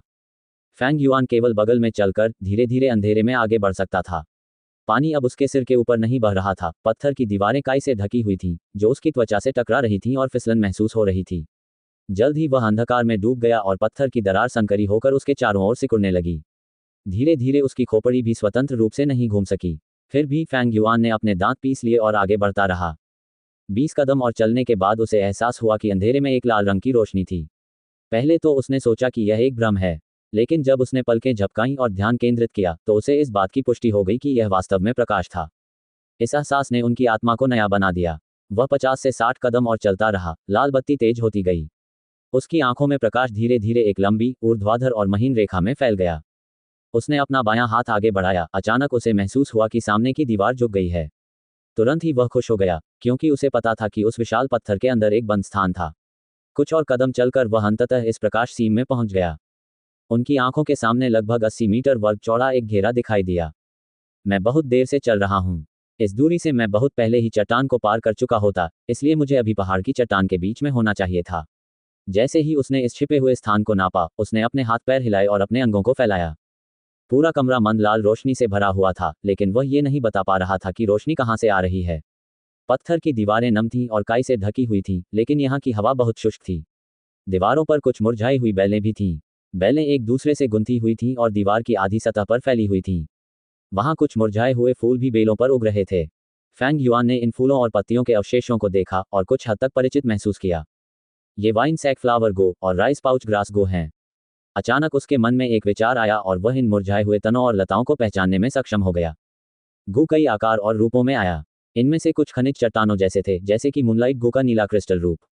कुछ कीड़े के रूप में आए, जैसे रेशम कीट जैसा लिकरवर्म। इसके अलावा फूलदार घास के प्रकार भी थे, जैसे कि फैंग युआन से पहले वाइन सैक फ्लावर गू और राइस पाउच ग्रास गू। ये दो प्रकार के गू रैंक एक प्राकृतिक गू थे। केवल आदिम सार डालने से ही वे विकसित हो सकेंगे। बड़े होने पर फूल के मध्य से पुष्प रस शराब निकलती और घास की थैली से सुगंधित चावल उगते। फैंग युआन ने अपनी दृष्टि को बेलों के किनारे घुमाया और निश्चित रूप से उसे एक कोने में गेंद के आकार के गुच्छे में इकट्ठी हुई मुरझाई हुई जड़ों का ढेर दिखाई दिया।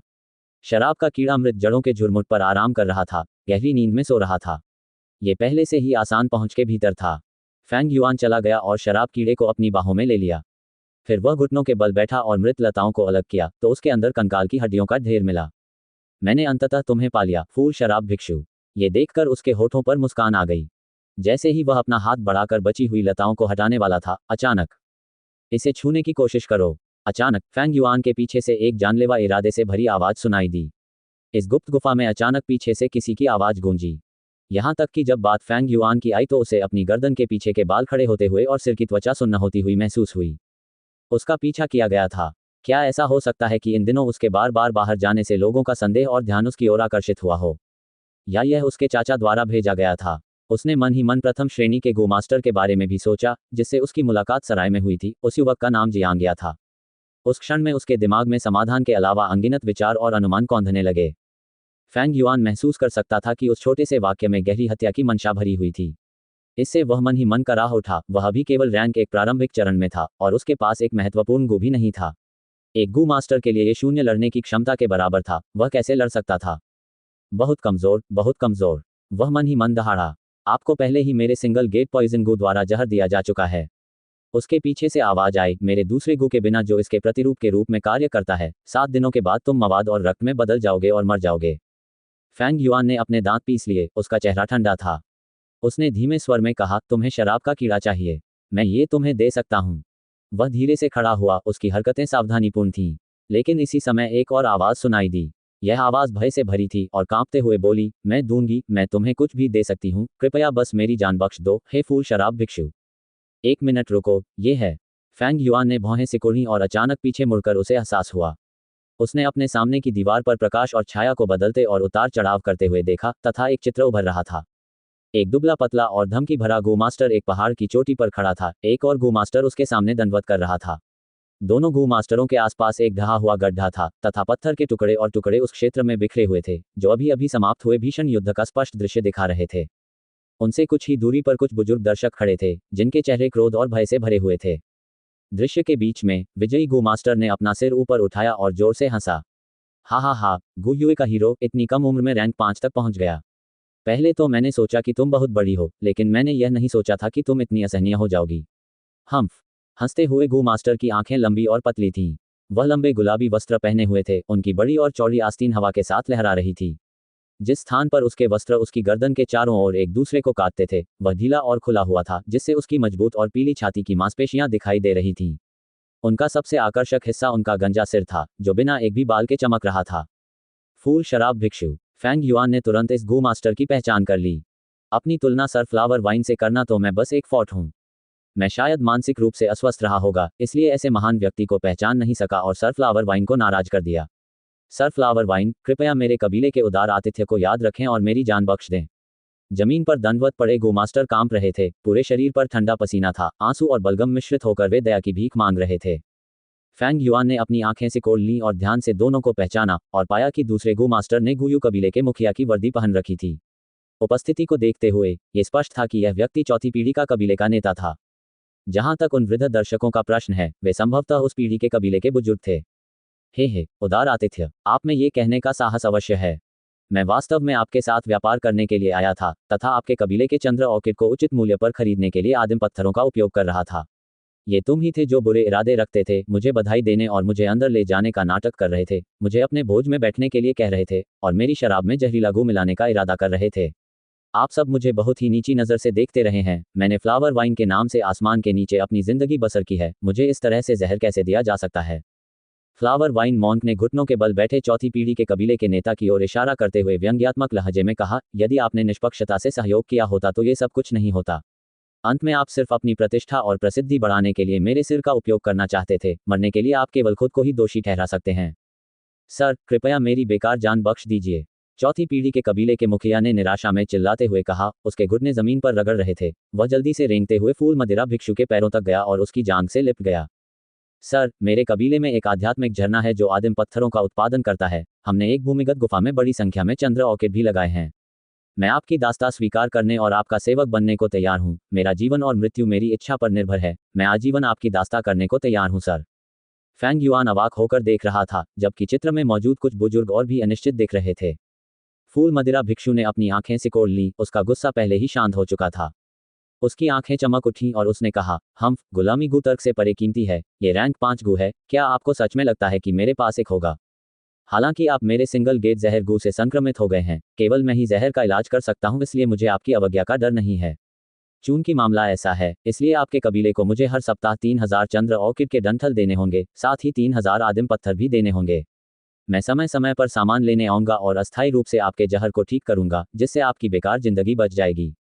आपकी दया के लिए बहुत बहुत धन्यवाद सर। दया करो महोदय। आपकी दया के लिए बहुत बहुत धन्यवाद सर। चौथी पीढ़ी के कबीले का मुखिया बार बार रो रहा था, लगातार दंडवत प्रणाम कर रहा था। पहाड़ की चट्टान से टकराने के कारण उसका सिर लगातार खून बहता रहा। हम झुकना बंद करो। मैं तुम्हारे जैसे गिड़गिड़ाने वाले लोगों से सबसे ज्यादा घृणा करता हूँ। तथाकथित गुयु प्रतिभाशाली मजबूत रैंक 5 सेनानी अपने नाम के कितने अयोग्य। बेहतर होगा कि आप मेरी उचित सेवा करें। यह आपके जीवन से भी संबंधित है। ऊर्ग। फूल मदिरा भिक्षु अचानक चिल्लाया, उसके चेहरे पर भय का भाव था। उसने अपने पैर से चौथी पीढ़ी के कबीले के मुखिया को उड़ा दिया। उसका शरीर लड़खड़ा रहा था। वह घबराहट में कुछ बड़े कदम पीछे हट गया और चौथी पीढ़ी के कबीले के मुखिया पर चिल्लाया, तुम्हारे पास अभी भी गू कैसे है?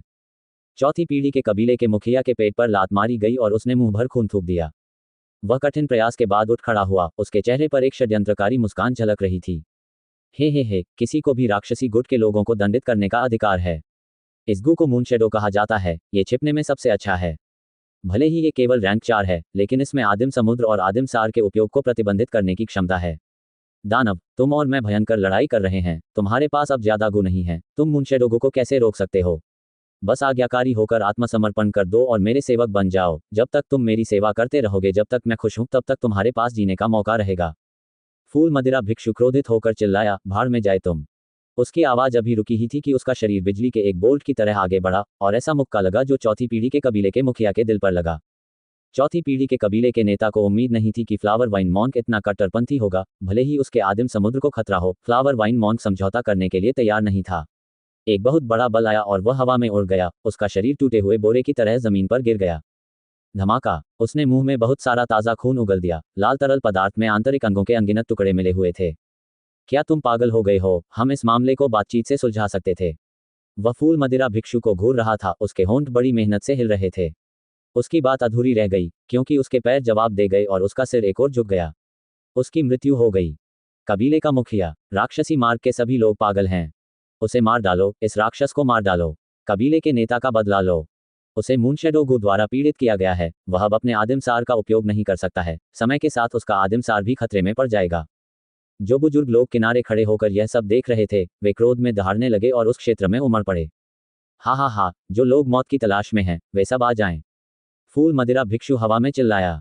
अपने ऊपर आक्रमण कर रहे बुजुर्गों का सामना करते हुए वह उन पर सिर के बल टूट पड़ा। एक भयंकर युद्ध शुरू हुआ और फूल मदिरा भिक्षु ने शीघ्र ही विजय प्राप्त कर ली। बहुत जल्द ही सभी बुजुर्ग जमीन पर गिर पड़े, उनमें से कुछ घायल हो गए और बाकी मर गए। जैसे ही फूल मदिरा भिक्षु जीवित बचे बुजुर्गों को खत्म करने वाला था, उसके चेहरे का भाव अचानक बदल गया और उसने अपने पेट पर हाथ रख लिया। लानत है, मैं भविष्य में आप लोगों से निपटने के लिए वापस आऊंगा, फूल शराब भिक्षु ने कहा। उसने कुछ बुजुर्गों को घूर कर देखा और उसका शरीर बिजली की तरह हरकत करने लगा, जैसे वह पहाड़ी जंगल में भाग गया हो और पलक झपकते ही बिना किसी निशान के गायब हो गया हो। इसे छूने की कोशिश करो।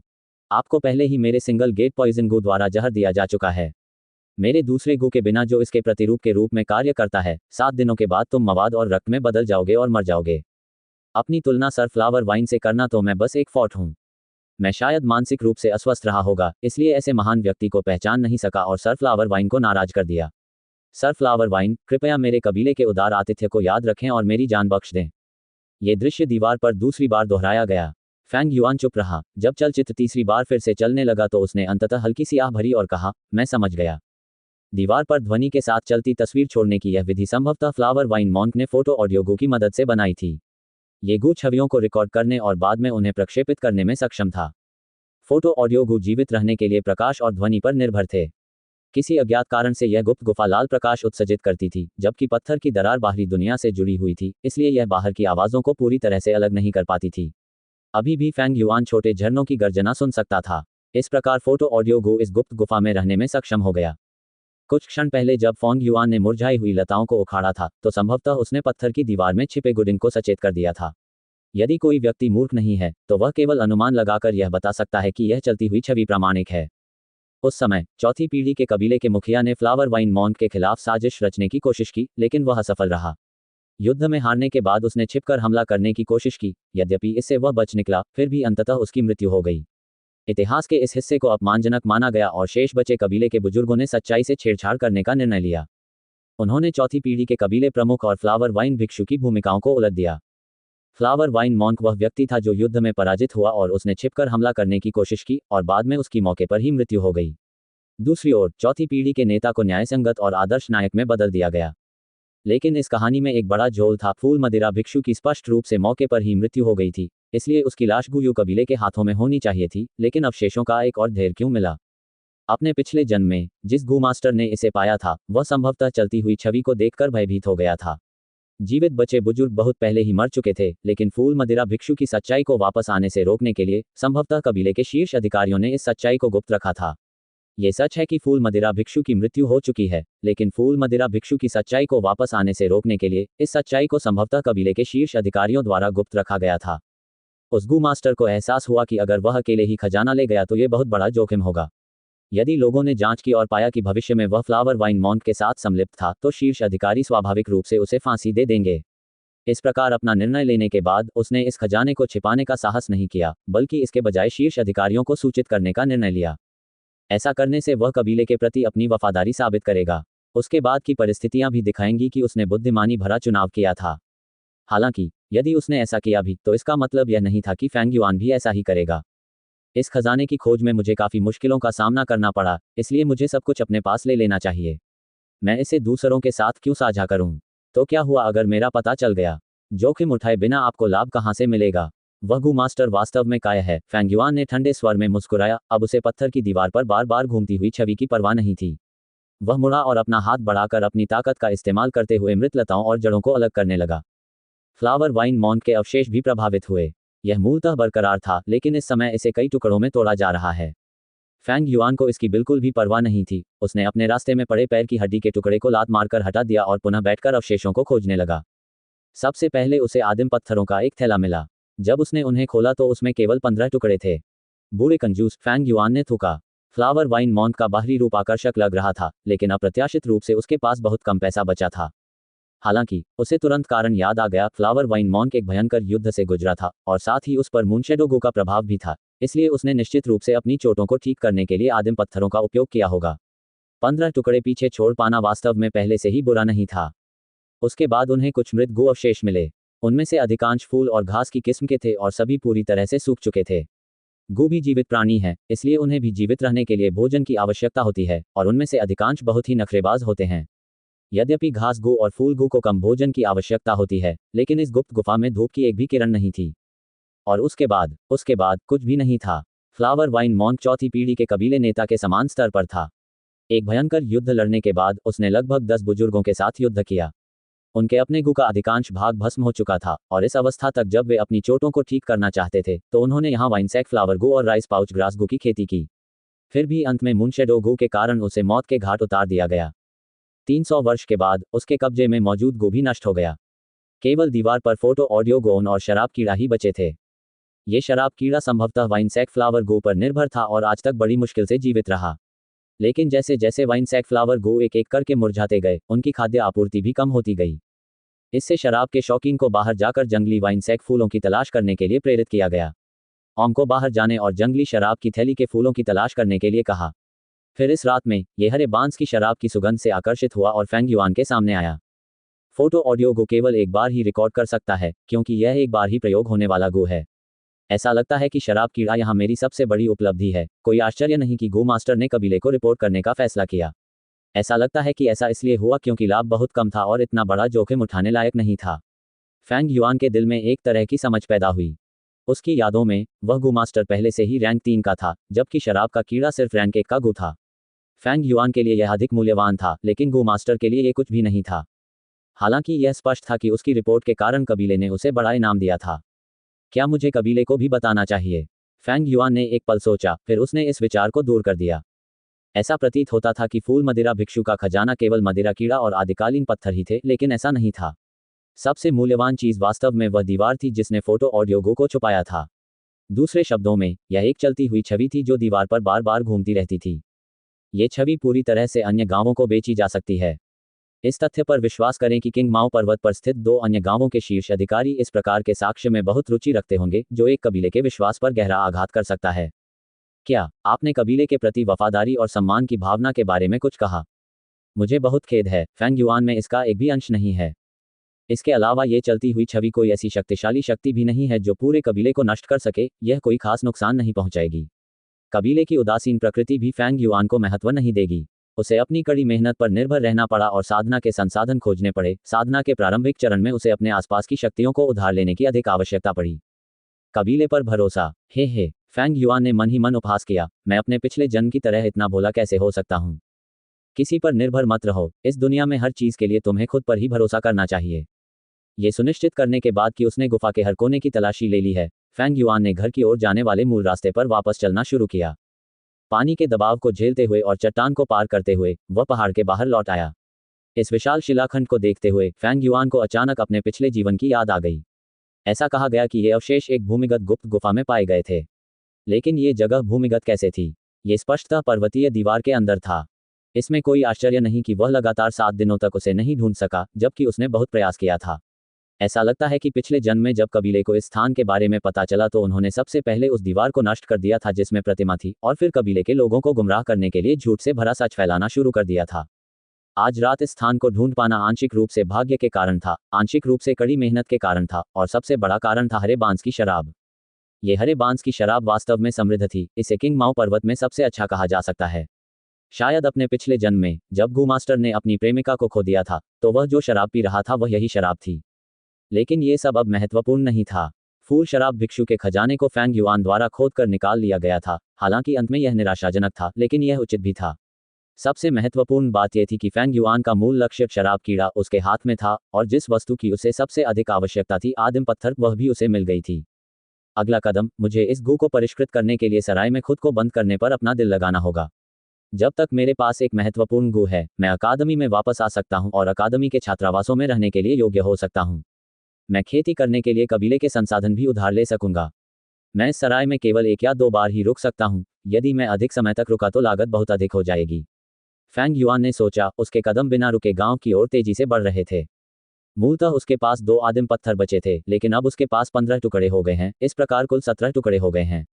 लेकिन एक गू मास्टर के लिए आदिम पत्थरों की यह छोटी मात्रा कोई मायने नहीं रखती। मेरी सी ग्रेड प्रतिभा के साथ एपर्चर में मेरे आदिम समुद्र की मात्रा केवल 44% है।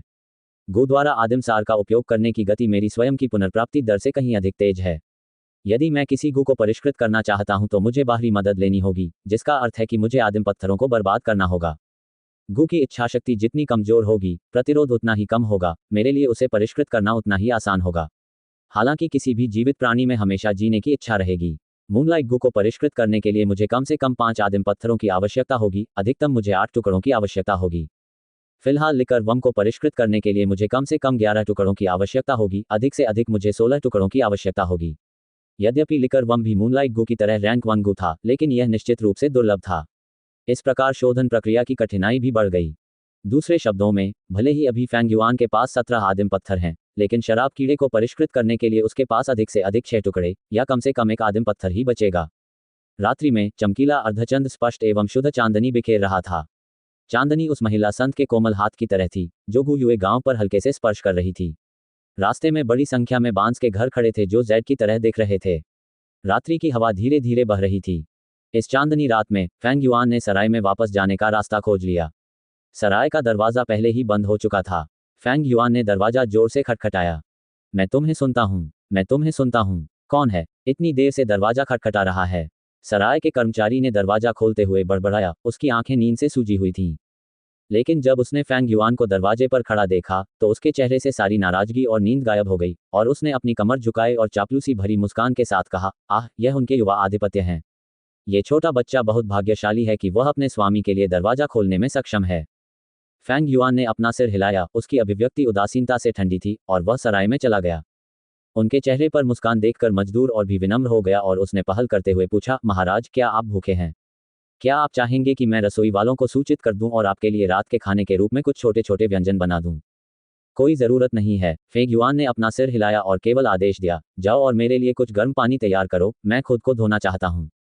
हाँ, कर्मचारी ने तुरंत सिर हिलाया, महाराज, पहले अपने कमरे में जाइए। मैं आपको गारंटी देता हूं कि गर्म पानी तुरंत भेज दिया जाएगा। फेंग युआन ने स्वीकृति की आवाज़ निकाली और सीढ़ियों से ऊपर दूसरी मंजिल की ओर चला गया। कार्यकर्ता ने फेंग युआन की पीठ को देखा। उसकी दोनों आंखें रोशनी में चमक रही थीं, जिससे ईर्ष्या की अभिव्यक्ति प्रकट हो रही थी। यह एक गू मास्टर है। ओह, यदि मुझमें भी इसे विकसित करने की प्रतिभा होती तो कितना अच्छा होता। उसने गहरी सांस लेते हुए अपनी मुट्ठियां हिलाईं। ये शब्द फेंग युआन के कानों में तैर गए और वह मन ही मन कड़वी मुस्कान के साथ मुस्कुराया। एक गू मास्टर के पास नश्वरता को पार करने, मनुष्यों से ऊपर मनुष्य बनने की शक्ति थी, लेकिन इस प्रक्रिया में जो कीमत चुकानी पड़ती थी वह भी बहुत अधिक थी। पहली कठिन समस्या वित्तीय संसाधनों की थी। एक गू मास्टर को साधना के लिए आदिम पत्थरों की आवश्यकता होती थी, युद्ध के लिए भी आदिम पत्थरों की आवश्यकता होती थी, गू को परिष्कृत करने के लिए भी आदिम पत्थरों की आवश्यकता होती थी, व्यापार भी इसका अपवाद नहीं था। आदिकालीन पत्थरों के बिना खेती कैसे संभव हो सकती है? यह एक कठिन स्थिति थी जिसे एक साधारण मनुष्य होने के नाते किनारे से देख रहा सराय कर्मचारी समझ नहीं सकता था। शाम को पहले की तरह युवा गू मास्टर जियांग या ने शिकारियों पर अपना गुस्सा और नाराजगी निकाली जब उसने उनके शराब के बर्तन गिरा दिए। उनका आशय ये था, वे स्वयं इस हरे बांस की शराब को पीने के लिए आदिम पत्थर खर्च करने में असमर्थ थे, फिर भी इन शिकारियों के पास, जो कि मात्र साधारण मनुष्य थे, इतना पैसा था। संपूर्ण चित्र पर एक नज़र डालने के लिए केवल वह अर्थ ही एक गू गुरु की साधना स्थिति के बारे में बहुत कुछ बता सकता है। गू मास्टर की ताकत महान थी। उन्होंने एक आम मनुष्य से अधिक हासिल किया, लेकिन कीमत भी बड़ी थी। कई बार आदिकालीन पत्थर के प्रत्येक टुकड़े का उपयोग करने में बहुत अधिक विचार की आवश्यकता होती थी, विशेष रूप से जब बात निम्न श्रेणी के गू मास्टर्स की हो। इसकी शानदार सतह से मूर्ख मत बनो। वास्तव में एक गू मास्टर का जीवन लगातार पैसे से तनावग्रस्त रहता है। ये बताने की आवश्यकता नहीं है कि जैसे जैसे गू मास्टर का क्षेत्र बढ़ता है, उनके लिए आवश्यक संसाधन भी बढ़ते जाते हैं। उचित समर्थन के बिना गू मास्टर के लिए साधना का मार्ग बहुत कठिन है। फेंग युआन ने अपने पिछले जीवन के बारे में सोचा और उसे इस वास्तविकता की गहरी समझ थी। वह अपने कमरे में लौट आया। जैसे ही उसने दीपक जलाया, सराय का कर्मचारी गर्म पानी का एक कटोरा लेकर आया। हाँ, वहाँ कपड़े के तौलिए और अन्य प्रसाधन सामग्री भी थी। फैंग युआन ने कार्यकर्ता को जाने दिया और कमरे का दरवाजा बंद कर दिया। उसने दरवाजे की कुंडी लगाई, नहाया और अपने बिस्तर पर लेट गया। यद्यपि उसका शरीर थोड़ा थका हुआ महसूस कर रहा था, फिर भी उसका हृदय उत्साह से भर गया था। आखिरकार मेरे हाथ शराब का कीड़ा लग ही गया। शराब का कीड़ा मूनलाइट गू से अधिक दुर्लभ है, क्योंकि एक तरह से यह गू ही है जो गो मास्टर की छिपी हुई प्रतिभा को बढ़ाता है। फैंग युआन बिस्तर पर पैर मोड़कर बैठ गया और शराब का कीड़ा बाहर निकाल लिया। शराब का कीड़ा अभी भी गहरी नींद में सो रहा था। इसका शरीर मूनलाइट गू से थोड़ा बड़ा, रेशम के कीड़े की तरह मुलायम और सफेद था। प्रकाश में उसका शरीर एक धुंधली, डगमगाती रोशनी की परत में लिपटा हुआ था, बिल्कुल मोती की मधुर चमक की तरह। उसके गोल मटोल सफेद सिर पर दो काले तिल के समान दो छोटी आंखें लगी हुई थीं, जिससे वह आकर्षक रूप से भोला भाला दिखाई दे रहा था। उसके हाथ में रखने पर वह भारी नहीं था। इसका वजन लगभग आधे मुर्गी के अंडे के बराबर था। जब इसे ध्यान से सूंघा गया तो इसके शरीर से शराब की सुगंध आ रही थी। ये सुगंध हरे बांस की शराब की सुगंध नहीं थी, बल्कि शराब कीड़े की अपनी सुगंध थी। गंध हल्की और धुंधली थी, मानो वह वहां थी ही नहीं। फैंग युआन की नाक फड़कने लगी जब उसने शराब के कीड़े की खुशबू को सूंघा। शराब की खुशबू सीधे नीचे की ओर छिद्र में चली गई और हरे तांबे के आदिम समुद्र में प्रवेश कर गई। आदिकालीन समुद्र क्षण भर के लिए उछला और लहराए और शीघ्र ही मदिरा को अपने में समाहित कर लिया। शुद्ध एवं परिष्कृत आदिम सार की एक चमक उत्पन्न हुई। अन्य आदिम सार का रंग पन्ना जैसा हरा था, जो तांबे जैसी धातु जैसी चमक के साथ चमक रहा था। हालांकि यह आदिम सार हल्के हरे रंग का था और यह मूल आदिम सार से अधिक सघन था। ये वह आदिम सार था जिसे रैंक एक मध्यम स्तर का गो मास्टर उत्पन्न कर सकता था। अपने हरे तांबे के समुद्र में हल्के हरे रंग के आदिम सार की इस चमक को महसूस करते हुए फैंग युआन ने एक संतुष्ट मुस्कान प्रकट की। अभी मेरी साधना का आधार केवल प्रथम श्रेणी का प्रारंभिक चरण है, लेकिन शराब कीड़े के संघनन के साथ आदिम सार को परिष्कृत करने के बाद मैं रैंक एक मध्यम क्षेत्र आदिम सार प्राप्त करने में सक्षम हो जाऊंगा। इस लाभ की खूबसूरती कुछ ऐसी है जिसे एक या दो वाक्यों में नहीं कहा जा सकता। लेकिन बहुत जल्द ही उसने अपनी मुस्कुराहट वापस ले ली। हालांकि अभी मुझे शराब के कीड़े पर पूरी तरह से महारत हासिल करनी है। ये केवल तभी संभव है जब मैं शराब के कीड़े को परिष्कृत करूं और इसे अपने महत्वपूर्ण गू में बदल दूं, तभी मैं इसका स्वतंत्र रूप से उपयोग कर पाऊंगा और बाद में अधिकतम दक्षता के साथ अपने आदिम सार को परिष्कृत कर पाऊंगा। इस बिंदु तक सोचते हुए उसने अब और संकोच नहीं किया और अपने आदिम समुद्र से हरे तांबे के आदिम सार की एक धारा निकालना शुरू कर दिया। आदिम सार ने शराब कीड़े को कसकर लपेट लिया, उसे फैंग युआन के सामने हवा में ले आया और उसके शरीर पर आक्रमण करना शुरू कर दिया। शराब के कीड़े को अपनी जान खतरे में महसूस हुई और वह तुरंत जाग गया। उसने हिंसक संघर्ष शुरू कर दिया, अपनी शक्ति का उपयोग करके फैंग युआन के आदिम सार को बाहर निकाल दिया।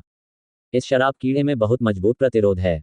फैंग युआन का चेहरा गंभीर हो गया क्योंकि उसने महसूस किया कि उसके आदिम सार की खपत दर मूनलाइट गू द्वारा खपत की गई मात्रा से दोगुनी से भी अधिक हो गई है।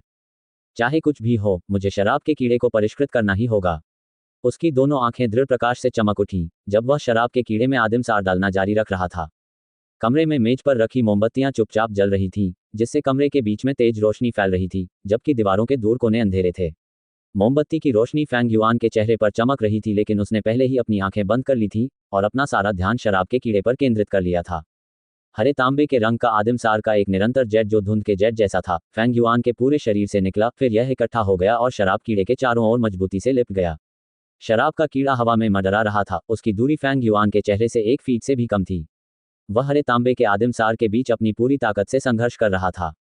समय चुपचाप निकल गया। जैसे जैसे मोमबत्तियां जलती गईं, वे छोटी होती गईं और प्रकाश मंद होता गया। खिड़की के बाहर का अर्धचंद्र धीरे धीरे नीचे चला गया और फिर एक नया दिन आ गया। सुबह की रोशनी खिड़की की संकरी दरार से अंदर आ रही थी और कमरे में चमक रही थी। ऐसा लग रहा था जैसे खिड़की के किनारे पर रोशनी थी। फैंग युआन ने अपनी आंखें खोली और अपने सामने शराब के कीड़े को देखा।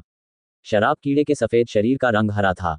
यह आधी रात के बाद फैंग युआन के प्रयास का परिणाम था। हालांकि यह स्पष्ट था कि हरे रंग की यह मात्रा लिकर वम के शरीर का 1% भी नहीं थी। फैंग युआन का चेहरा गंभीर लग रहा था। इस शराब कीड़े की इच्छाशक्ति बहुत दृढ़ थी और इसका प्रतिरोध अविश्वसनीय रूप से मजबूत था। सीधे शब्दों में कहें तो ये रैंक एक गू की सीमा से परे था। ये गू संभवतः फूल मदिरा भिक्षु का महत्वपूर्ण गू था। फ्लावर वाइन मॉन्क 5वीं श्रेणी का मास्टर था, इसलिए ये लिकर वम मूल रूप से 5वीं श्रेणी का था, लेकिन चूंकि यह इतने वर्षों तक पर्याप्त भोजन के बिना रहा, एक पल में बहुत अधिक भरा हुआ और अगले ही पल भूखा, इसलिए इसका ग्रेड भी गिर गया। अभी यह रैंक 1 के स्तर पर बचा है, फिर भी इसकी इच्छाशक्ति अभी भी चट्टान की तरह मजबूत है। फैंग युआन ने सच्चाई का अनुमान लगा लिया था। ये शराब कीड़ा मूल रूप से फूल शराब भिक्षु का महत्वपूर्ण गू था। इसकी मूल इच्छा को पूरी तरह से मिटा दिया गया था और परिष्कृत कर दिया गया था। ये भूमिगत दुनिया से गुजरते हुए सभी युद्धों में फ्लावर वाइन मॉन्क के साथ थी। फूल मदिरा भिक्षु की मृत्यु के बाद उसकी दृढ़ इच्छाशक्ति मदिरा कीड़े में विद्यमान रही। इस समय फेंग युआन शराब के कीड़े को परिष्कृत करने की कोशिश कर रहा था, जिसका वास्तव में मतलब था फूल शराब भिक्षु की इच्छा के विरुद्ध लड़ना। ये प्राकृतिक गु को परिष्कृत करने की कोशिश करने से कहीं अधिक कठिन था। मनुष्य की इच्छाशक्ति सामान्यतः प्राकृतिक इच्छाशक्ति से अधिक मजबूत होती है। मृत्यु का सामना करते समय मनुष्य ऐसी शक्ति उत्पन्न करने में सक्षम हो गया जिसकी कल्पना वह स्वयं भी नहीं कर सकता था। यह उल्लेख करना आवश्यक नहीं है कि फूल मदिरा भिक्षु राक्षसी गुट का स्वामी था। वह स्वयं ही आता जाता था, भूमिगत दुनिया में ऊपर नीचे घूमता रहता था। उनकी इच्छाशक्ति धर्मी गुट के अपने स्तर के स्वामियों की तुलना में अधिक दृढ़ थी। इस शराब कीड़े को 1 महीने में परिष्कृत करना असंभव है, जब तक कि कोई मजबूत मास्टर न हो जो इस शराब कीड़े पर दबाव डालने के लिए रैंक 2 या रैंक 3 गु की सांस का उपयोग कर सके और कीड़े के शरीर के अंदर की इच्छा को न्यूनतम सीमा तक दबा सके। इस तरह की मदद से मैं आधे प्रयास से 2 गुना काम कर सकूंगा। जब वह इस बारे में सोच रहा था तो फेंग युआन आह भरने से खुद को रोक नहीं सका। उसके माता पिता की मृत्यु हो गई थी, जबकि उसकी चाची और चाचा उसके खिलाफ साजिश रच रहे थे। उनके पास स्वयं कोई समर्थन नहीं था, तो फिर उन्हें बाहरी सहायता कहां से मिलती? यदि उनमें ए ग्रेड की प्रतिभा होती तो अभी भी मौका हो सकता था, लेकिन वे केवल सी ग्रेड की प्रतिभा वाले थे। कबीले में हर कोई उसके प्रति आशावादी नहीं था, तो कौन उसकी मदद करने के लिए इतनी ऊर्जा खर्च करने को तैयार होगा? इससे भी महत्वपूर्ण बात यह है कि वह शराब के कीड़े के अस्तित्व को उजागर नहीं कर सके। गुयू गांव में कोई शराब कीड़ा नहीं था और फेंग युआन इस शराब कीड़े की उत्पत्ति के बारे में समझाने में सक्षम नहीं था। यदि यह उजागर हो जाता तो इस बात की प्रबल संभावना थी कि शीर्ष अधिकारी इसका पता लगा लेते और इसे फ्लावर वाइन मॉन्क मामले से जोड़ देते। दोनों के बीच रिश्ते के बारे में सोचना बहुत आसान था। इस तथ्य के आधार पर 17 आदिम पत्थर पर्याप्त नहीं होंगे। मुझे कम से कम 30 आदिम पत्थरों की आवश्यकता होगी। कितना कष्टकारी है, लेकिन चाहे ये कितना भी कठिन क्यों न हो, मैं फिर भी इस शराब के कीड़े को परिष्कृत करना चाहूंगा। फेंग युआन की अपनी इच्छाशक्ति धातु की तरह थी और वह पहले से ही शराब कीड़े को परिष्कृत करने के लिए दृढ़ था। महत्वपूर्ण गु का महत्व बहुत बड़ा था। ये गु मास्टर की साधना दिशा के भविष्य को बहुत प्रभावित करेगा। यद्यपि लिकर वम महत्वपूर्ण गु के लिए दुनिया का सबसे अच्छा विकल्प नहीं था, फिर भी यह मूनलाइट गु से कहीं बेहतर था। फेंग युआन की वर्तमान स्थिति में ये सबसे अच्छा विकल्प भी था। बादल की गरज। इस समय फेंग युआन के पेट से विरोध की चीख निकली। पूरी रात बिना सोए रहने और शराब के कीड़े को परिष्कृत करने में पूरा प्रयास करने के बाद फेंग युआन स्वाभाविक रूप से भूखा था। मुझे लगता है कि मैं पहले जाकर अपना पेट भरूंगा और फिर आदिम पत्थरों को इकट्ठा करने का कोई तरीका सोचूंगा। फेंग युआन ने अपना पेट रगड़ा और नीचे चला गया। वह कैफेटेरिया में गया और कोने में एक सीट चुनकर कुछ प्रकार के नाश्ते का ऑर्डर दिया। जैसे ही वह खाना शुरू कर रहा था, उसका छोटा भाई गुयू फेंगजेंग प्रकट हुआ। बड़े भाई, आप सराय में क्यों रुके हैं? कल रात आप घर जाकर क्यों नहीं सोए? उसका भाई बहुत सीधा था, उसके लहजे से ऐसा लग रहा था कि वह स्पष्टीकरण मांग रहा है। अपने भाई के प्रश्न का सामना करते हुए फेंग युआन ने कुछ नहीं कहा, वह अपना नाश्ता खाना जारी रखा। वह अपने छोटे भाई के चरित्र को जानता था। फेंग जेंग ऐसा व्यक्ति नहीं था जो अपना धैर्य बनाए रख सके। निश्चित रूप से फेंग जेंग ने देखा कि उसके बड़े भाई ने उसकी ओर आंख भी नहीं घुमाई, मानो फेंग युआन ये दिखावा कर रहा हो कि वह हवा है। अगले ही पल उसने अप्रसन्नता से भरे स्वर में पुकारा, बड़े भाई, आपने शेन कुई के साथ क्या किया? जब से वह कल तुम्हारे कमरे से बाहर आई है, वह हर जगह रो रही है। जब मैंने उसे सांत्वना दी तो वह और भी ज्यादा रोने लगी। फेंग युआन ने अपने छोटे भाई की ओर देखा, उसका चेहरा भावहीन था। फेंग जेंग ने भौहें सिकोड़कर अपने बड़े भाई की ओर दृढ़ता से देखा और उसके उत्तर की प्रतीक्षा करने लगा। माहौल तनावपूर्ण होता जा रहा था, लेकिन फेंग युआन ने उसे एक पल के लिए देखा और फिर अपना सिर नीचे कर लिया और खाना जारी रखा। छोटा भाई फेंग जेंग तुरंत घबरा गया। फेंग युआन का रवैया स्पष्ट रूप से उसके प्रति खुला तिरस्कार था। शर्म और हताशा के कारण उसने अपना हाथ मेज पर पटक दिया और जोर से चिल्लाया, गुयू फेंग युआन, तुम ऐसा कैसे कर सकते हो? शेन कुई ने एक नौकरानी के रूप में इतने वर्षों तक आपकी सेवा की है। मैंने आपके प्रति उसकी सौम्यता और देखभाल देखी है। हाँ, मैं जानता हूं कि आप खोए हुए महसूस कर रहे हैं और मैं आपकी निराशा की भावना को समझ सकता हूं। हाँ, आप सी ग्रेड की प्रतिभा वाले हैं, लेकिन इसका मतलब यह नहीं है कि आप अपने दुर्भाग्य के कारण दूसरों पर अपना गुस्सा निकाल सकते हैं। यह उसके प्रति उचित नहीं है। उसने अभी अपनी बात पूरी ही की थी कि फेंग युआन खड़ा हो गया और एक झटके में अपना हाथ ऊपर उठा दिया। थप्पड़। उसने जोर से झपट्टा मारकर फेंग जेंग को जोरदार तमाचा मारा। फेंग जेंग ने अपना दाहिना गाल ढक लिया और 2 कदम पीछे हट गया। उसका चेहरा सदमे से भरा हुआ था। बेकार कमीने, अपने बड़े भाई से बात करने के लिए तुम किस लहजे का इस्तेमाल कर रहे हो? वह शेन कुई सिर्फ एक नौकर लड़की है। क्या उसकी जैसी घटिया लड़की के कारण तुम भूल गए कि मैं तुम्हारा बड़ा भाई हूं? फेंग युआन ने धीमी आवाज में फटकार लगाई। फेंग जेंग ने अंततः प्रतिक्रिया व्यक्त की। उसके चेहरे पर चुभने वाला दर्द उसकी तंत्रिका तंत्र में लहरों के रूप में उमड़ रहा था। वह आंखें फाड़े देखता रहा, उसकी सांस फूल रही थी और वह अविश्वास में बोला, बड़े भाई, तुमने मुझे मारा? जब मैं छोटा था तब से लेकर बड़ा होने तक तुमने मुझे कभी नहीं मारा। हाँ, मुझे ए ग्रेड प्रतिभा वाला पाया गया, आप सिर्फ सी ग्रेड थे। लेकिन आप इसके लिए मुझे भी दोष नहीं दे सकते, ये सब स्वर्ग की व्यवस्था है। थप्पड़। फैंग जेंग ने बोलना अभी पूरा भी नहीं किया था, फिर भी फैंग युआन ने अपने हाथ के पिछले हिस्से से उसे फिर से तमाचा मारा। फैंग जेंग ने अपने दोनों हाथों से अपने गालों को ढक लिया। वह स्तब्ध रह गया। भोले मूर्ख, क्या तुम्हें अब भी याद है? बचपन से लेकर अब तक मैंने तुम्हारा ख्याल कैसे रखा? जब हमारे माता पिता मर गए तो हमारा जीवन कठिन हो गया। नए साल पर चाचा चाची ने हम दोनों को केवल एक नया लबादा दिया था, क्या मैंने उसे पहना? मैंने इसे पहनने के लिए किसे दिया? जब तुम छोटे थे तो तुम्हें मीठा दलिया खाना बहुत पसंद था, मैं रसोई वालों से कहती थी कि तुम्हारे लिए हर रोज एक और कटोरा बना दो। जब दूसरे लोग आप पर अत्याचार करते थे तो आपको वापस कौन लाता था? अन्य बहुत सी चीजों का उल्लेख तो छोड़ ही दीजिए, मुझे नहीं लगता कि इस पर बात करना उचित है। अच्छा, अभी एक नौकरानी की वजह से तुम मुझसे इस तरह बात करोगे, मुझसे सवाल करने आओगे? फैंग जेंग का चेहरा लाल हो गया था। उसके होंठ कांप रहे थे, शर्म और झुंझलाहट के साथ साथ आश्चर्य और क्रोध भी था। फिर भी वह खंडन का एक भी शब्द कहने में असमर्थ रहे, क्योंकि फैंग युआन ने जो कुछ कहा वह सब सच था। जो कुछ भी। फैंग युआन ने व्यंग्यात्मक लहजे में कहा, चूंकि आपने अपने जैविक माता पिता को भी त्याग दिया और किसी और को स्वीकार कर लिया, तो मैं आपके लिए क्या मूल्य रखता हूं, केवल आपका बड़ा भाई होने के नाते। बड़े भाई, आप ऐसा कैसे कह सकते हैं? आप ये भी जानते हैं कि जब मैं छोटा था तब से ही मुझे हमेशा एक परिवार की गर्मजोशी की चाहत रही है। मैं फैंग जेंग ने तुरंत समझाया। फैंग युआन ने हाथ हिलाकर अपने भाई को आगे बोलने से रोक दिया। आज से तुम मेरे छोटे भाई नहीं हो और मैं अब तुम्हारा बड़ा भाई नहीं हूं। बड़े भाई। फैंग जेंग आश्चर्यचकित हुआ और उसने और अधिक कहने के लिए अपना मुंह खोला। इस समय फैंग युआन बोला, क्या आपको शेन कुई पसंद नहीं है? चिंता मत करो, मैंने उसके साथ कुछ नहीं किया। वह अभी भी कुंवारी, अछूती और पवित्र है। मुझे 6 प्राचीन पत्थर दे दो और मैं उसे तुम्हें दे दूंगी, आज से वह तुम्हारी निजी दासी हो सकती है। बड़े भाई, आप क्यों? अपने आंतरिक विचारों को अचानक से प्रकट होते देख फैंग जेंग को घबराहट महसूस हुई। वह खुद को पूरी तरह से अप्रस्तुत महसूस कर रहा था, लेकिन साथ ही उसका दिल आश्वस्त भी था। जिस बात को लेकर वह सबसे अधिक चिंतित थे वह पूरी नहीं हुई। कुछ समय पहले रात में शेन कुई ने व्यक्तिगत रूप से उसकी सेवा की और उसे नहलाया। हालांकि कुछ भी महत्वपूर्ण नहीं हुआ, फिर भी फैंग जेंग उस रात की सौम्यता को कभी नहीं भूल सका। हर बार जब वह शेन कुई के बारे में सोचता तो उसे उसके कुशल हाथ और उसके नर्म लाल होंठ याद आते और उसका दिल धड़कने लगता। युवावस्था की सच्ची भावनाएं युवक के सीने में बहुत पहले से ही पनप रही थीं और बढ़ने लगी थीं। इसलिए जब उन्हें कल शाम शेन कुई की असामान्य स्थिति के बारे में पता चला तो उनके दिल से तुरंत गुस्सा फूट पड़ा। उसने तुरंत ही अपने मूनलाइट गु को परिष्कृत करना छोड़ दिया और फैंग युआन को खोजने के लिए गांव में अंदर बाहर घूमने लगा ताकि वह एक बयान दे सके। फैंग जेंग को जवाब न देते देख फैंग युआन ने भौहें सिकोड़ते हुए कहा, प्यार बहुत सामान्य है, अधिक ईमानदार बनो। छिपने से कोई फायदा नहीं है। बेशक, अगर आप आदान प्रदान नहीं करना चाहते हैं तो ये ठीक है। फैंग जेंग मौके पर चिंतित था। मैं बदल लूंगा, मैं क्यों नहीं बदलूंगा, लेकिन मेरे पास जो प्राचीन पत्थर हैं वे अब 6 के लिए पर्याप्त नहीं हैं। ये कहते हुए उसने अपनी पैसों की थैली निकाली। उसका चेहरा पूरी तरह लाल हो गया था। फैंग युआन ने थैली ली और उसमें 6 पत्थर पाए, लेकिन उनमें से एक पत्थर सामान्य प्राचीन पत्थर से आधे आकार का छोटा था। वह तुरंत जान गया कि फैंग जेंग ने अपने मूनलाइट गु को परिष्कृत करने की प्रक्रिया को तेज करने के लिए इस पत्थर से आदिम सार को अवशोषित किया था। आखिरकार, आदिम पत्थर से जितना अधिक प्राकृतिक सार अवशोषित होगा, पत्थर उतना ही छोटा हो जाएगा और उसका वजन भी हल्का हो जाएगा। हालांकि यह सिर्फ 5.5 टुकड़े थे, फैंग युआन जानता था, ये सभी आदिम पत्थर थे जो फैंग जेंग के पास इस समय मौजूद थे। फैंग जेंग के पास अपनी कोई बचत नहीं थी और ये 6 प्राचीन पत्थर वही थे जो चाची और चाचा ने उसे कुछ समय पहले दिए थे। मैं इन्हें रख लूंगा, अब आप जा सकते हैं। फैंग युआन के चेहरे पर ठंडक थी क्योंकि उसने बैग को अपने पास रख लिया था।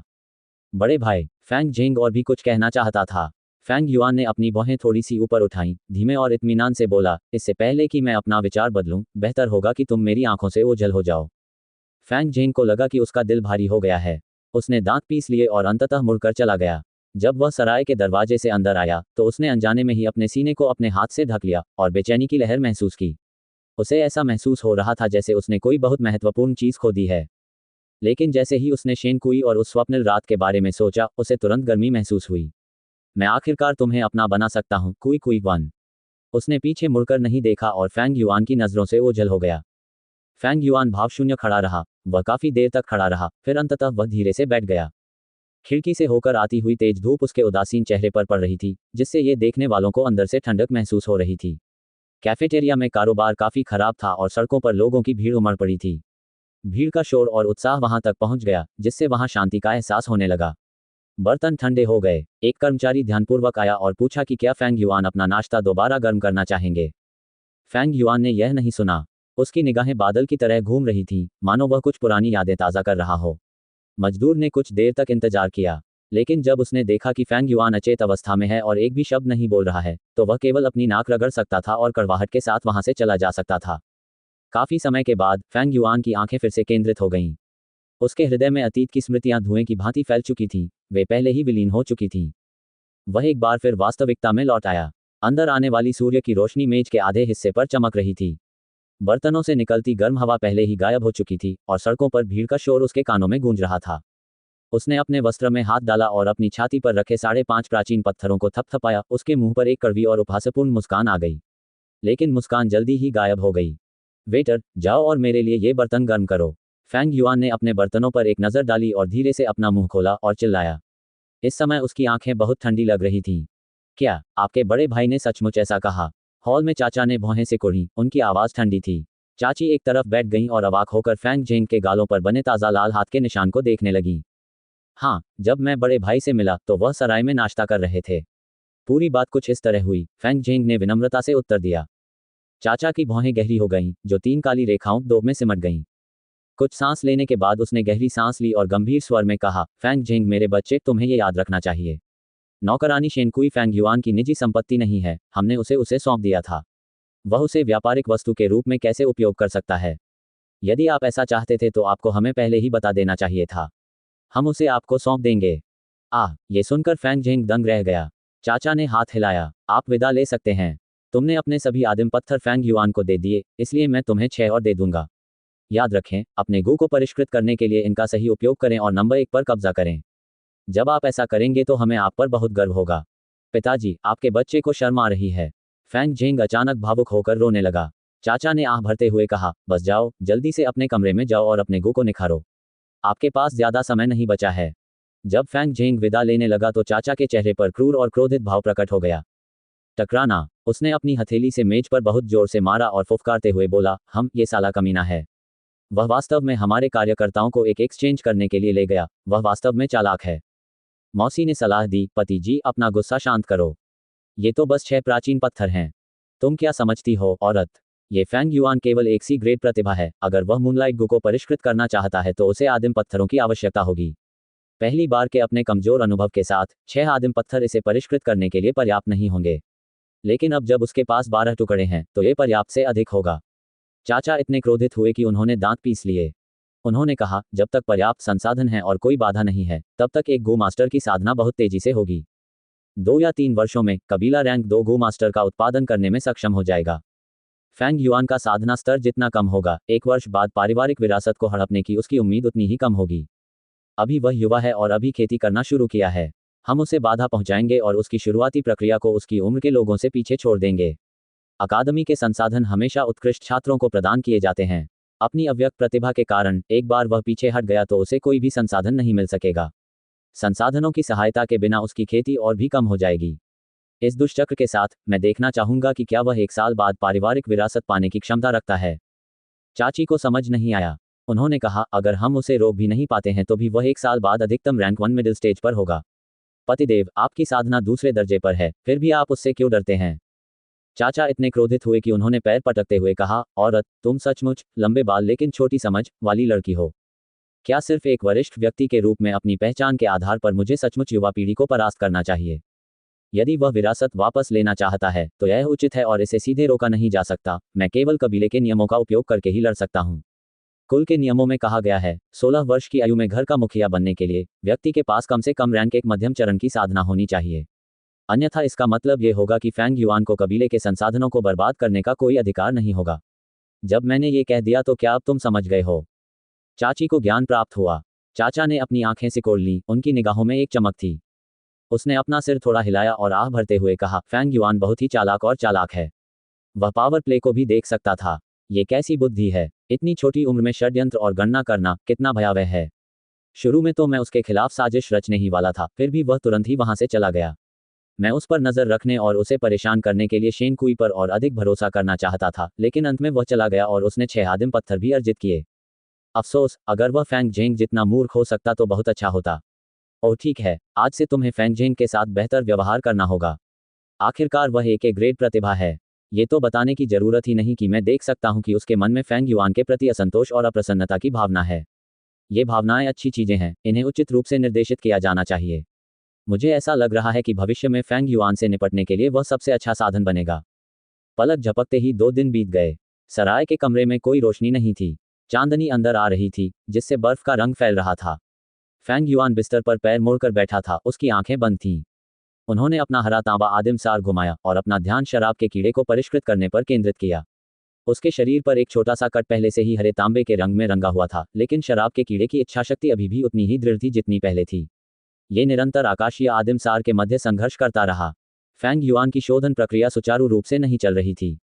ये बहुत कठिन था।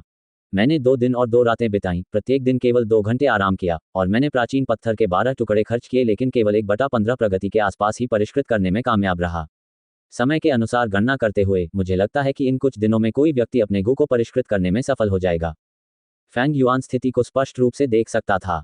हालांकि उसकी प्रतिभा वैसे भी बहुत खराब थी, उसमें शराब का कीड़ा भी था जिसे वह परिष्कृत करने की कोशिश कर रहा था, जिसमें जीने की अविश्वसनीय रूप से दृढ़ इच्छाशक्ति थी। ये सामान्य मूनलाइट गु से भी अधिक शक्तिशाली था। परिणामस्वरूप पीछे रह जाने की स्थिति सामान्य थी। एक पल भी पीछे रह जाना कोई बड़ी बात नहीं है, जब तक मेरे अंदर शराब का कीड़ा है। फेंग युआन का दिल दर्पण की तरह साफ था, उसमें चिंता और हतोत्साह का एक भी निशान नहीं था। अचानक शराब का कीड़ा एक गेंद की तरह सिकुड़ गया। अरे नहीं, शराब का कीड़ा जवाबी हमला कर रहा है। फेंग युआन ने तुरंत अपनी आंखें खोली, उसकी निगाहों में आश्चर्य की झलक थी। उसके सामने शराब का कीड़ा एक छोटे से गोल आकार में मुड़ गया था और भयंकर रूप से एक चमकदार सफेद रोशनी बिखेर रहा था। इस आखिरी लड़ाई में सब कुछ जोखिम में डालना पड़ा। यह एक आखिरी स्टैंड है। फौरन फेंग युआन ने महसूस किया कि शराब कीड़े के शरीर से एक मजबूत इच्छाशक्ति निकल रही है, जो सीधे आदिम सार के माध्यम से बह रही है और उसके छिद्र में आदिम समुद्र में उतर रही है। ऐसी स्थिति जहां किसी गू ने जवाबी हमला किया हो, अत्यंत दुर्लभ थी। केवल अत्यंत दृढ़ इच्छाशक्ति वाले गू ही अपना सर्वस्व दे सकते थे, या तो सफलता या मृत्यु। ऐसी स्थिति को देखते हुए सामान्य किशोर अभी घबरा जाएगा। यद्यपि फेंग युआन आश्चर्यचकित था, फिर भी वह घबराया नहीं, बल्कि वह कुछ हद तक प्रसन्न हुआ। एक आखिरी प्रयास में सब कुछ दांव पर लगा देना, ये भी एक अच्छी बात है। जब तक मैं इस जवाबी हमले को संभाल सकता हूं, शराब के कीड़े की इच्छाशक्ति बहुत कमजोर हो जाएगी। हालांकि मुझे इस इच्छा के विरुद्ध लड़ने में अपना पूरा ध्यान लगाना होगा। मैं बाहरी हस्तक्षेप को तनिक भी बर्दाश्त नहीं कर सकता, वरना ये बुरा होगा। लेकिन मुझे उम्मीद है कि इस दौरान कोई भी आकर मुझे परेशान नहीं करेगा।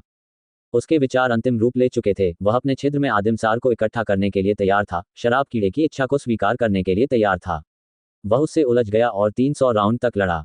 लेकिन इसी समय एक चमत्कारी घटना घटी। उसके छिद्र के मध्य में, समुद्र के ठीक ऊपर, हवा में एक गू प्रकट हुआ। धमाका! इस गू से एक बहुत ही शक्तिशाली सांस निकली। ये सांस ऐसी थी जैसे आकाशगंगा बह रही हो और पहाड़ों से बाढ़ का पानी नीचे की ओर बह रहा हो। फिर भी यह एक खूंखार जानवर की तरह था, जिसकी गरिमा को ठेस पहुंची थी, जिसने अपनी लाल आंखें खोलीं और चारों ओर देखा कि कौन उसके क्षेत्र का अतिक्रमण करने की हिम्मत करेगा। ये वसंत शरद ऋतु सिकाडा है। ये गू देखकर फेंग युआन पूरी तरह से हैरान रह गया। एक कुई कुई शेन कुई को बुलाने का एक स्नेही तरीका है। 2 उपन्यास कहता है दोह निंग चेंग लेई गे चुआजी, जिसका अर्थ है एक चुआ शब्द में संक्षिप्त चीनी शब्दों का उपयोग कभी कभी चीजों का वर्णन करने के लिए किया जाता है। लेखक का नोट: उन्होंने बहुत से लोगों को धन्यवाद दिया। मैं आगे बढ़ता रहूंगा। 3 साल, 6 साल, 9 साल। इस अवधि में आप में से कुछ लोग अस्थायी रूप से चले जाएंगे और कुछ हमेशा रहेंगे।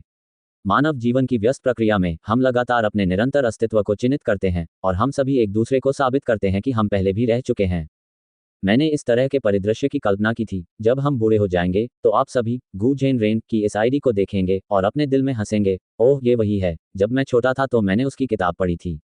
मैंने तो उन्हें अनुशंसा वोट भी दिया। शायद मैं अपना पिछला लेआउट खोलूंगा और उन सभी परिचित आईडी को देखूंगा जिन्होंने पहले पुरस्कृत किया है, वोट दिया है और टिप्पणी की है। मैं उन दिनों को याद करूंगी जब मैं अकेले लिखती थी। ये नाम मेरी लंबी और कठिन यात्रा में मेरे साथी थे, जो मुझे गर्म रोशनी देते थे। यही पुस्तक में एक छोटा सा मोड़ है। फेंग युआन वास्तव में अपनी अनूठी शैली दिखाना शुरू कर देगा। जो लोग यहाँ तक पढ़ पाए हैं वे पूर्व निर्धारित हैं। मैं आपको यही गारंटी देता हूँ, ये पुस्तक अधिक से अधिक रोमांचक होती जाएगी। शोधन की प्रक्रिया के दौरान गू ने जवाबी हमला किया। इस समय शराब का कीड़ा, जिसे फूल शराब भिक्षु की अत्यंत मजबूत इच्छाशक्ति विरासत में मिली थी, ने उसके छिद्र पर आक्रमण कर दिया और बेशर्मी से फेंग युआन पर जवाबी हमला किया। ये दृढ़ इच्छाशक्ति ऊपर से उतरी और उस छिद्र के नीचे की ओर बढ़ी, जहां हरे तांबे के रंग का आदिम समुद्र था। समुद्र में लहरें उठी, जिससे उच्च ज्वार आया। फेंग युआन की इच्छा के तहत बड़ी मात्रा में आदिम सार आकाश की ओर ऊपर उठे और एक साथ इकट्ठा हुए, एक विशाल राक्षस लहर का निर्माण किया, जो आने वाले शराब कीड़े की इच्छा को बेशर्मी से स्वीकार कर रहा था। जैसे ही दोनों पक्ष छिद्र के मध्य में भयंकर रूप से टकराने वाले थे, दोनों ऊर्जाओं के बीच के रिक्त क्षेत्र में एक गुकृमि की धुंधली छवि उभरी। यह एक सिकाडा था। सिकाडा का शरीर बड़ा नहीं था। यदि मूनलाइट गु को एक घुमावदार चंद्रमा के आकार वाले नीले क्रिस्टल के रूप में वर्णित किया गया था, तो ये सिकाडा एक नाजुक शिल्पकृति होगी जिसे एक कुशल कारीगर द्वारा ताड़ की लकड़ी और पेड़ के पत्तों से बनाया गया था। गु का सिर और पेट भूरा पीला था। इसकी सतह पर पेड़ के विकास के छल्लों जैसी बनावट थी, मानो उसने अनगिनत वर्षों तक विकास देखा हो। इसकी पीठ पर दो बहुत चौड़े और पारदर्शी पंख थे, जैसे दो पेड़ के पत्ते एक दूसरे पर चढ़े हुए हों। पंखों की संरचना समान थी। ये संरचना एक विशिष्ट जालशिरा पत्ती की तरह थी। बीच में एक मोटा तना था और इस तने से दोनों तरफ पत्ती रेखाओं का एक जाल निकला हुआ था। वसंत शरद ऋतु सिकाडा। वह चौंक गया था। यह एक विशालकाय जानवर जैसा था, जो आमतौर पर अपनी गुफा में गहरी नींद में छिपा रहता था। लेकिन अचानक उसे होश आ गया और उसे पता चला कि उसके क्षेत्र में अतिक्रमण किया गया है। कौन मेरे क्षेत्र में आकर जंगली हरकत करने की हिम्मत कर सकता है? मानो उसकी गरिमा को ठेस पहुंची हो, स्प्रिंग ऑटम सिकाडा क्रोधित हो गया और उसने आभा की एक झोंका छोड़ा। आभा कमजोर थी, फिर भी शक्तिशाली थी। यह विशाल और शक्तिशाली तरंगों के साथ उमड़ती हुई आकाशगंगा की तरह था। ये दसियों हजार मील तक पहाड़ों को पार कर जाता था या एक विस्तृत रेगिस्तान को जलमग्न कर देता था। इस आभा से तुलना की जाए तो शराब के कीड़े की इच्छाशक्ति चींटी और हाथी के मिलन के समान थी। आभा चारों ओर फैल गई, बिल्कुल एक अदृश्य सुनामी की तरह।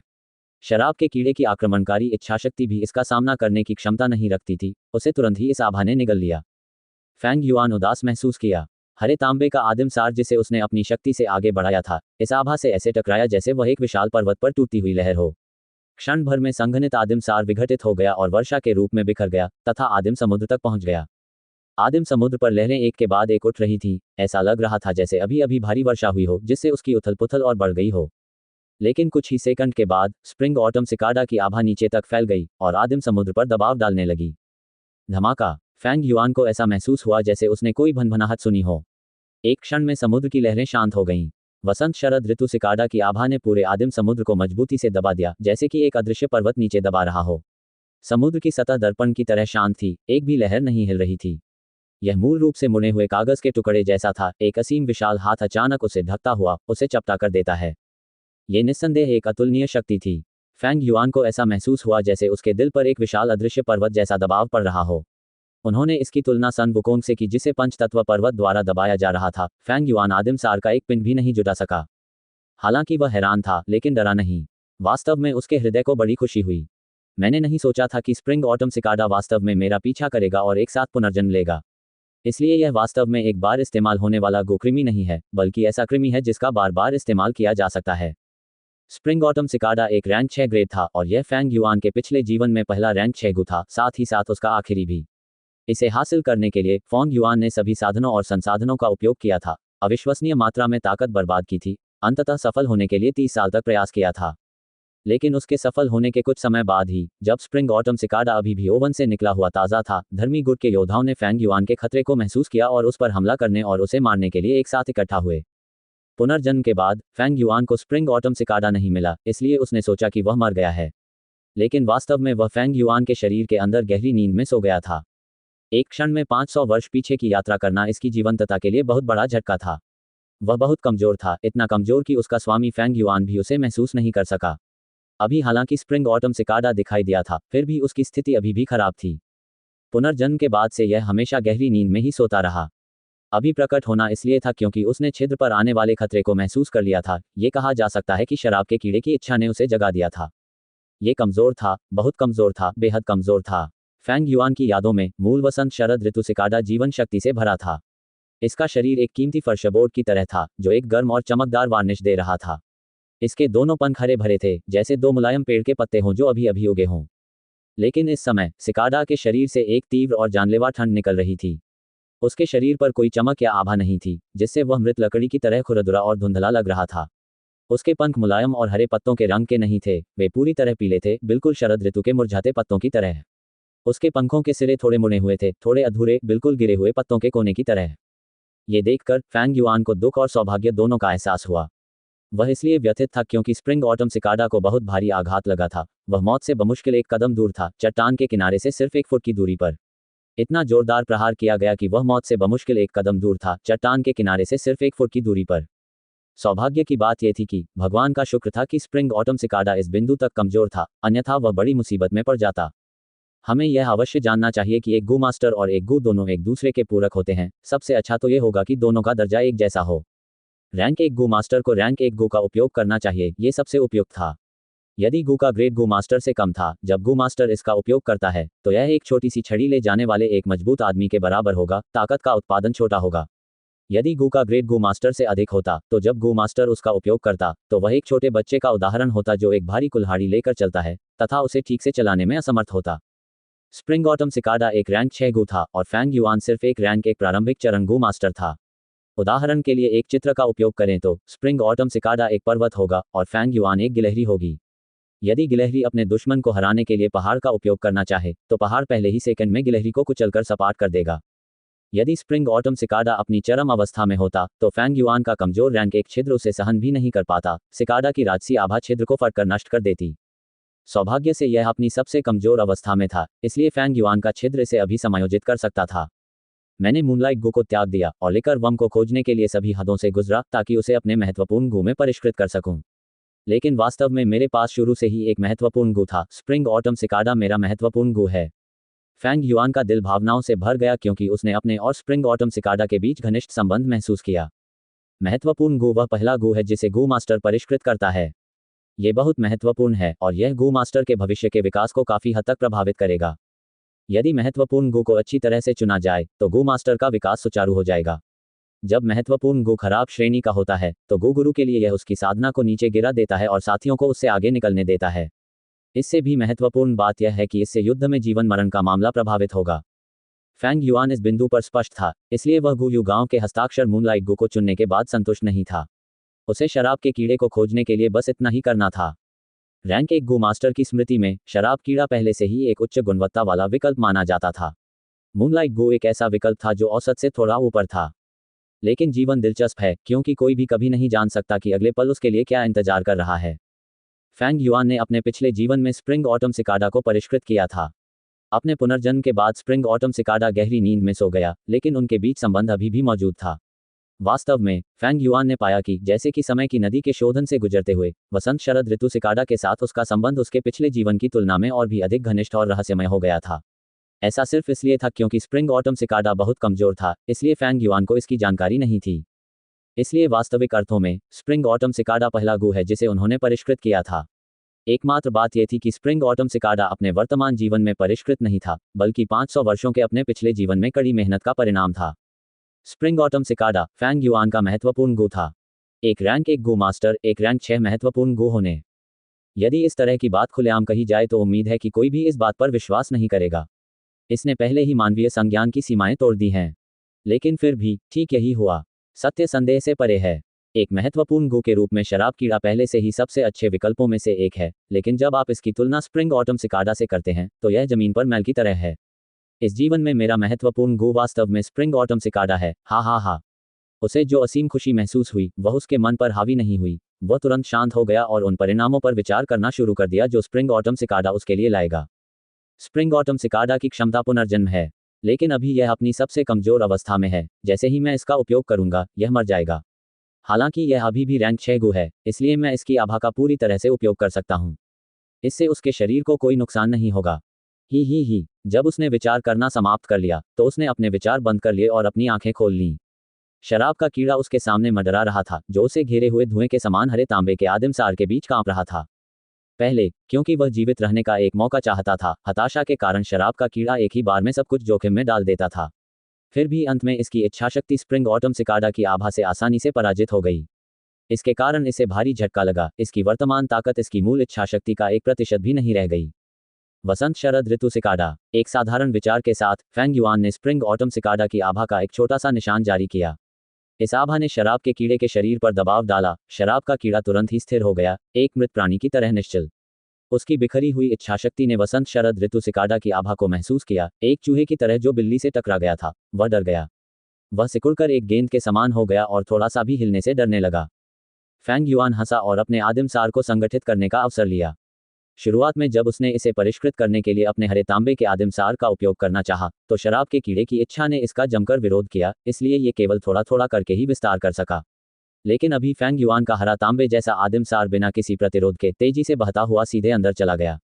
वहां किसी भी प्रकार की कोई बाधा नहीं थी। लिकर वम की सतह पर हरा तांबे जैसा रंग तेजी से फैल गया। कुछ ही पलों में कभी मोती सा सफेद दिखने वाला लिकर वम पूरी तरह हरे रंग में रंग गया। सामान्य स्थिति समाप्त हो चुकी थी। शराब के कीड़े की इच्छाशक्ति के अंतिम अवशेष अंततः फेंग युआन की इच्छाशक्ति द्वारा आसानी से धो दिए गए और शून्य में विलीन हो गए। इसके साथ ही शराब कीड़ा पूरी तरह से परिष्कृत हो गया। शुरुआत में जहां फेंग युआन को पहाड़ों को रौंदने और खाइयों को पार करने जैसी कठिनाइयों का सामना करना पड़ा था, उसकी तुलना में अभी शोधन प्रक्रिया लार निगलने जितनी आसान थी। एक तरह की रहस्यमय और सौहार्दपूर्ण भावना ने शराब के कीड़े और फेंग युआन को एक साथ जोड़ा। परिष्कृत शराब का कीड़ा फेंग युआन के एक हिस्से की तरह था। अगर फेंग युआन उसे एक जगह सिमटने के लिए कहता तो वह सिकुड़ जाता। अगर वह उसे एक गेंद की तरह सिकुड़ने के लिए कहता तो वह एक गोल छोटे पकौड़े की तरह सिकुड़ जाता। यह एहसास ऐसा था जैसे अपनी ही उंगली हिला रहे हों। फेंग युआन ने अपना आदिम सार वापस ले लिया और शराब कीड़ा अपनी मोटी और सफेद अवस्था में लौट आया। फिर एक छलांग के साथ ये पतली हवा में चला गया और फेंग युआन के छिद्र के बीच में गिर गया। जब वह अंदर था तो शराब का कीड़ा कुछ दूर तक उड़कर मंडराते हुए स्प्रिंग ऑटम सिकाडा के चारों ओर चला गया और हरे तांबे के आदिम समुद्र में प्रवेश कर गया और हरे तांबे के प्राचीन समुद्र में प्रवेश किया। समुद्र की सतह पर शराब कीड़ा अपने शरीर को मनमाने ढंग से फैलाता था। कभी कभी वह अपनी मोटी कमर को चारों ओर घुमा लेता था, जिससे ऐसा प्रतीत होता था कि वह गर्म पानी के शावर में नहा रहा है। स्प्रिंग ऑटम सिकाडा के साथ मेरी योजनाओं को बदलना होगा। फेंग युआन ने अपना ध्यान छिद्र से हटा लिया और मूनलाइट गु को बाहर निकाल लिया। उसने वही दोहराया जो उसने पहले किया था, वसंत शरद ऋतु सिकाडा की आभा की एक झलक छोड़ते हुए उसे मूनलाइट गु पर दबाया। जैसे ही उसने स्प्रिंग ऑटम सिकाडा की आभा को महसूस किया, मूनलाइट गु की इच्छा तुरंत आत्मसमर्पण कर गई। उसका भय इतना अधिक था कि उसकी इच्छा उसके अपने शरीर के सबसे दूर के कोने में ही सिमट कर रह गई। फेंग युआन का आदिम सार बह निकला। पलक झपकते ही मूनलाइट गु का रंग जैड हरा हो गया। अंततः एक साधारण विचार से मूनलाइट गु की इच्छा का आसानी से गला घोंट दिया गया। जब उसने ये काम पूरा कर लिया तो उसने अपना आदिम सार वापस ले लिया और मूनलाइट गु अपने मूल अर्ध पारदर्शी नीले क्रिस्टल रूप में वापस आ गया। उसने मूनलाइट गु को हटा दिया। यह उसके छिद्र में प्रवेश नहीं कर पाया, बल्कि सीधे उसके माथे पर गिर गया, जिससे उसके माथे के बीच में एक हल्के नीले रंग का अर्धचंद्राकार निशान बन गया। मूनलाइट गु की संपूर्ण शोधन प्रक्रिया शुरू से अंत तक 5 मिनट से अधिक समय नहीं लेती थी। उनकी कठिन शोधन प्रक्रिया की शुरुआत की तुलना वर्तमान स्थिति से करने पर पता चला कि इसकी गति तीव्र थी और इसमें तीव्र विरोधाभास पैदा हो गया। यह न केवल बहुत तेज था, बल्कि आदिम सार की खपत भी बहुत कम थी। पिछले कुछ दिनों से फेंग युआन ने शराब के कीड़े को परिष्कृत करने के लिए आदिम पत्थरों के 6 टुकड़े खा लिए थे। लेकिन आज रात, जबकि फेंग युआन अपने छिद्र में आदिम समुद्र के तल को देख सकता था, उसने एक भी पत्थर का उपयोग नहीं किया। हाँ, स्प्रिंग ऑटम सिकाडा के साथ ये भगवान की मदद के समान आसान है। आज के बाद मुझे बस इसकी आभा का उपयोग दबाव बनाने के लिए करना है। किसी भी रैंक के गु को आसानी से परिष्कृत किया जाएगा। भले ही मेरे पास केवल सी ग्रेड प्रतिभा है, फिर भी मुझे आदिम पत्थरों की मदद लेने की आवश्यकता नहीं है। पहले और अब में जमीन आसमान का अंतर है। फेंग युआन का मूड खुश था।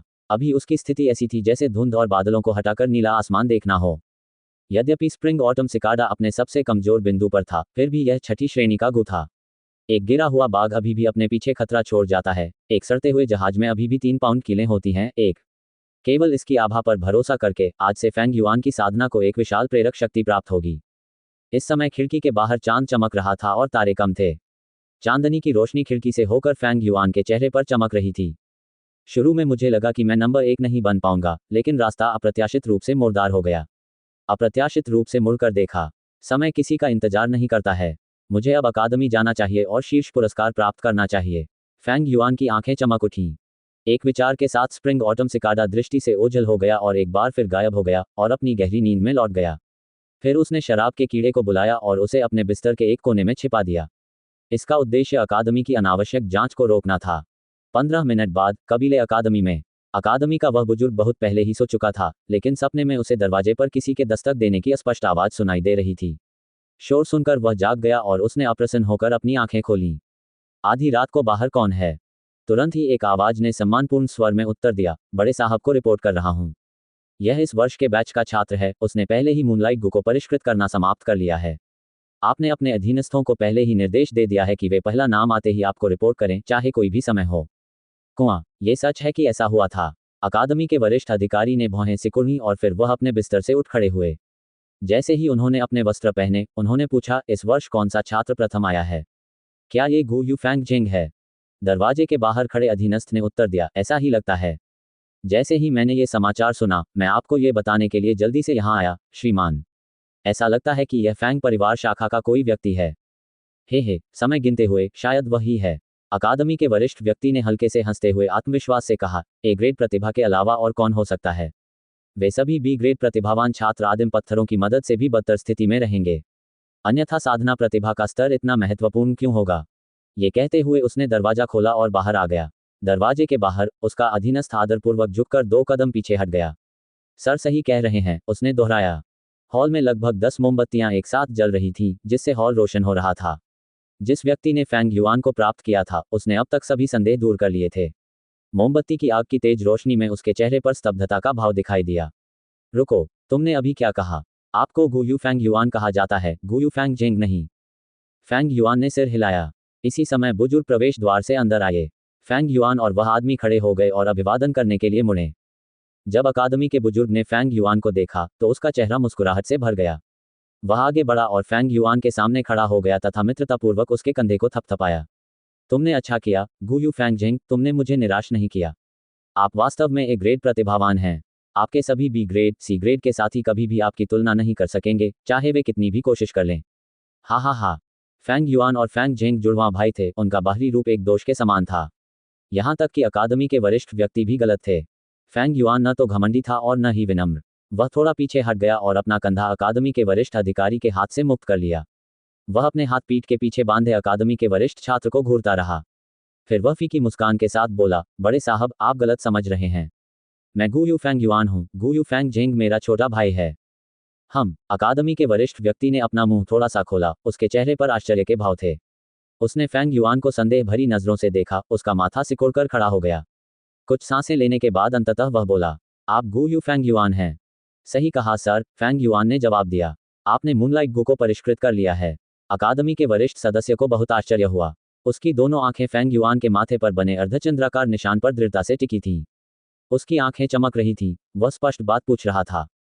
वास्तव में यही मामला है, फैंग युआन ने कहा। तो फिर आप अपने बैच में प्रथम हैं। अकादमी का वरिष्ठ व्यक्ति मूर्खतापूर्ण प्रश्न पूछ रहा था, लेकिन पूरी तरह से उसकी गलती नहीं थी। आखिरकार ये स्थिति सभी की उम्मीदों से बिल्कुल परे थी। ये जानना जरूरी है कि वह दशकों से अकादमी के प्रभारी रहे हैं और बेहद अनुभवी हैं। उन्होंने इससे पहले भी सी ग्रेड के प्रतिभाशाली छात्रों को नंबर 1 के लिए प्रतिस्पर्धा करते देखा था, लेकिन ये कभी इतनी जल्दी नहीं था। ये बताने की आवश्यकता नहीं है कि इस बैच में ए और बी ग्रेड की प्रतिभा वाले साथी भी थे। अगर मुझसे पहले कोई नहीं है। फैंग युआन ने गहरी सोच में होने का नाटक किया, फिर उसने अपनी नाक रगड़ी और आगे कहा, तो ऐसा लगता है। अकादमी के बुजुर्ग